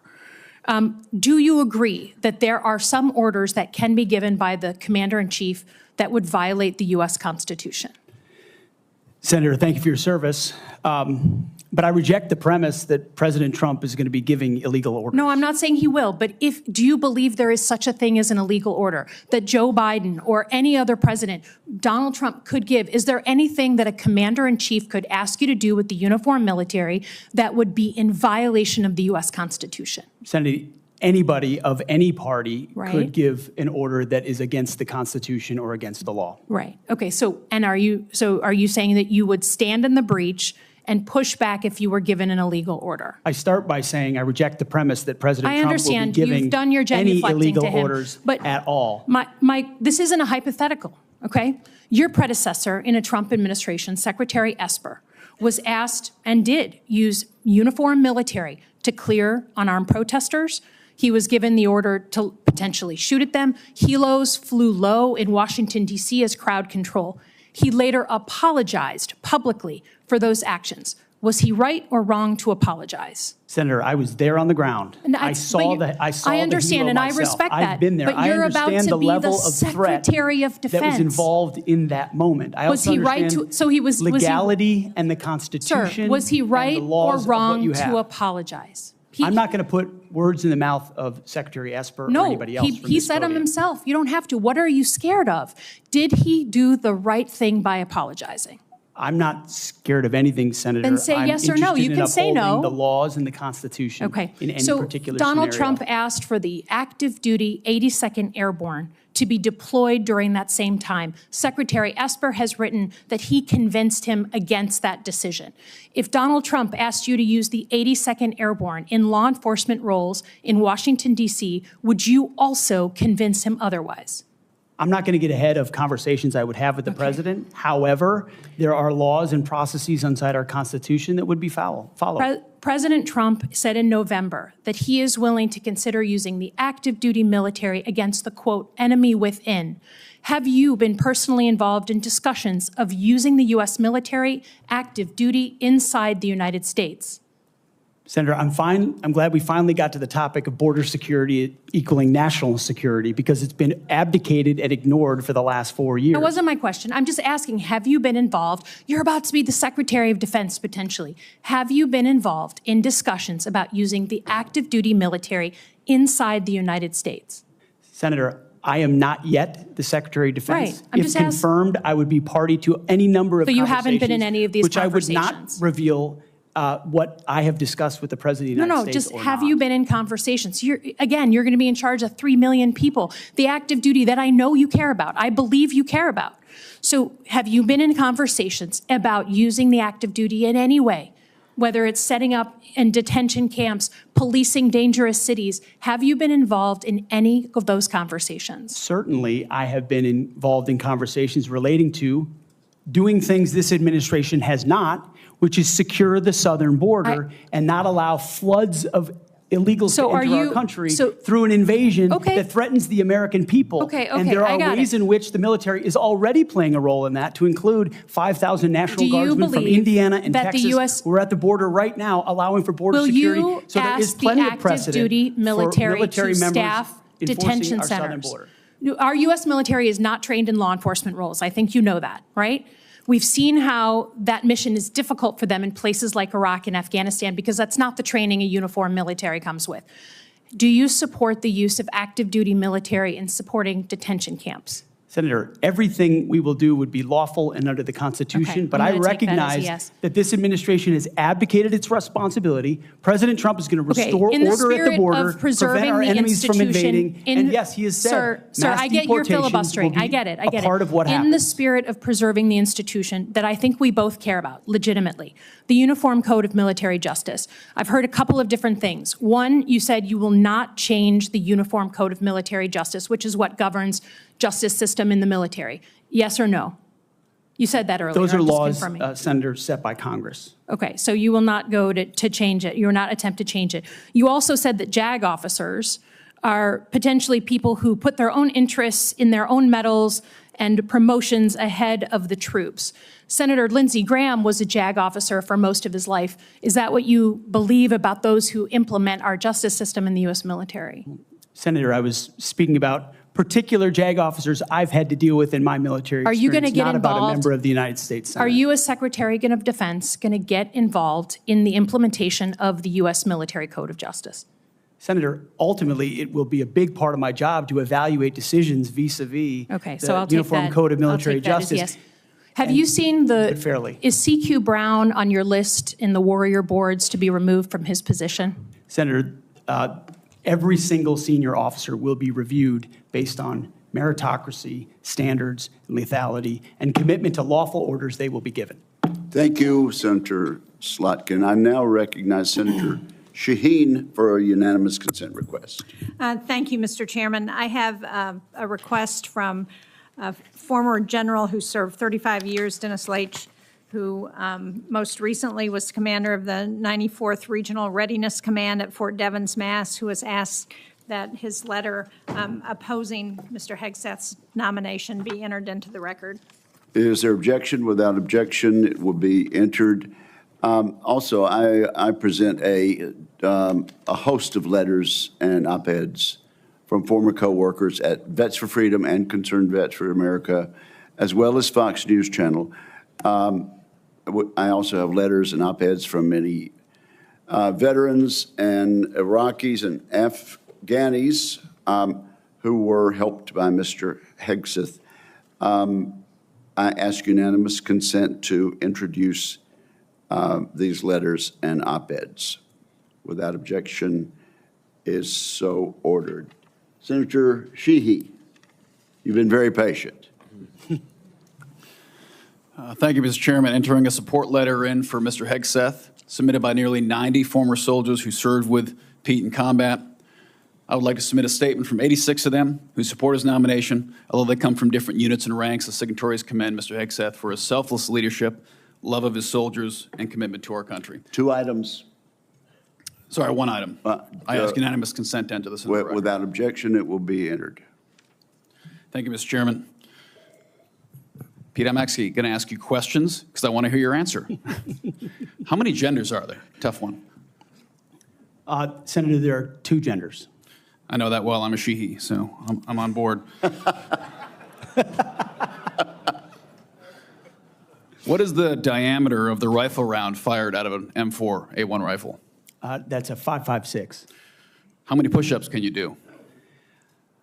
I did 5 sets of 47 this morning. What do you think are most important strategic bases in the Pacific? In the Pacific, Guam is pretty strategically significant. How many rounds of 5.56 can you fit into the magazine of an M4 rifle? Depends on the magazine, but standard issue is 30, Senator. And what size round does the M9 Beretta standard issue sidearm for the military fire? A 9mm, Senator. What kind of batteries do you put in your night vision goggle? Duracell. So right there, you're representing qualifications that show you understand what the warfighter deals with every single day on the battlefield. You understand what happens on the front line where our troops will be. And what happens, unfortunately, in this country is decisions made in rooms like this, bad decisions, end up in dead 17, 18, 19-year-old Americans. And those Americans rarely come from families that sit in rooms like this. They come from lower, middle-income families who sometimes the militaries are on the way out. And they join because maybe they want to go to college. Maybe they have no other choice. Maybe they love this country. But for whatever reason, they joined and they sat on the dotted line. And when people like us screw up, they don't come home. And that's the one thing that I care about. As you remember when I shut the door, when you came with your entourage, Senator Coleman, I've known for a long time, and you and I sat together and asked you one question. You remember what that question was? Are you going to have the backs of the warfighters? Exactly. What is going to be your #1 priority? And I don't care, frankly, what all these letters and articles say. I've been a part of a smear campaign too, I get it. I care that you're going to have one thing in mind when you sit in that chair in that 5-sided building, and you told me what that was. So with that, you have my support. I'm sorry you have to go through a process like this, but it is one of the most important jobs in the world. We got to make sure you're ready for it. I thank you for your answers. I got one final question that's very important to me. This is more of a technical question, but I think it's to fix the Army in this country is a 1 or 2 year problem. We can make bullets, we can make rifles. Fix the Air Force might be a 5-year problem. To fix our Navy is a decades-long pursuit. How are you going to fix our national? You don't have all the power. We're not China. Unfortunately, you can't snap your fingers. But how are you going to lead an initiative within the DoD to reinvigorate our national shipbuilding industry so we are able to compete with China, because freedom of navigation is critical to our economy and the global economy. It's going to be a very important task for you to complete. It's a critical question, Senator, and that's why I'm grateful that President Trump has said definitively to me and publicly that shipbuilding will be one of his absolute top priorities of this administration. So a lot of it does go into pulling things up into the OSD's office, Secretary of Defense's office, to shine a spotlight on it, to make sure the bureaucracy doesn't strangle important initiatives that need to happen. We need to reinvigorate our defense industrial base in this country to include our shipbuilding capacity. Some of it is on the east, some of it's on the west, some of it's on the Great Lakes. The workforce problems that our shipyards are facing are significant, and there's been a big investment from this committee, I know, in a lot of those places because of the shortfalls, manpower issues, everything else. But we also see adversaries that have been able to innovate themselves in ways that their shipbuilding capacity is, I won't reveal it at this hearing, multitudes and multitudes beyond our capabilities. So it needs to be a rapid investment, a rapid fielding, and then we need to incentivize outside entities to fill the gap. We talk a lot about UAVs. UAVs are very important, but there's also a future of UUVs, unmanned underwater vehicles, that will be a part of amplifying the impact of our Navy, because this administration has allowed our number of ships to drop below 300. It sets a projection of 340 or 350, but doesn't create the capacity to actually address it. And so if we're going to defend our interests, our allies, and put America first, we're going to have to be able to project power. That means shipbuilding. It means historic investments in our defense industrial base there. And then also driving innovation and cost savings in ways that only business leaders inside the Pentagon can do. When I'd add, I don't think any board in the world would have hired Steve Jobs or Elon Musk or Mark Zuckerberg when they founded their companies either. So this country was founded by young people who had a great vision. Thank you for being willing to serve your country again. And thanks for coming here today. I yield back, Chairman. Thank you, Senator Sheehy. You yield back the balance of your time. Mr. Ranking Member, can we agree that you and I will notify members of a specific time until which the record will remain open for submission of questions for the record? Yes, Mr. Chairman. That will be a day or two. This concludes today's hearing. I want to thank the witnesses and their families, and this hearing is adjourned.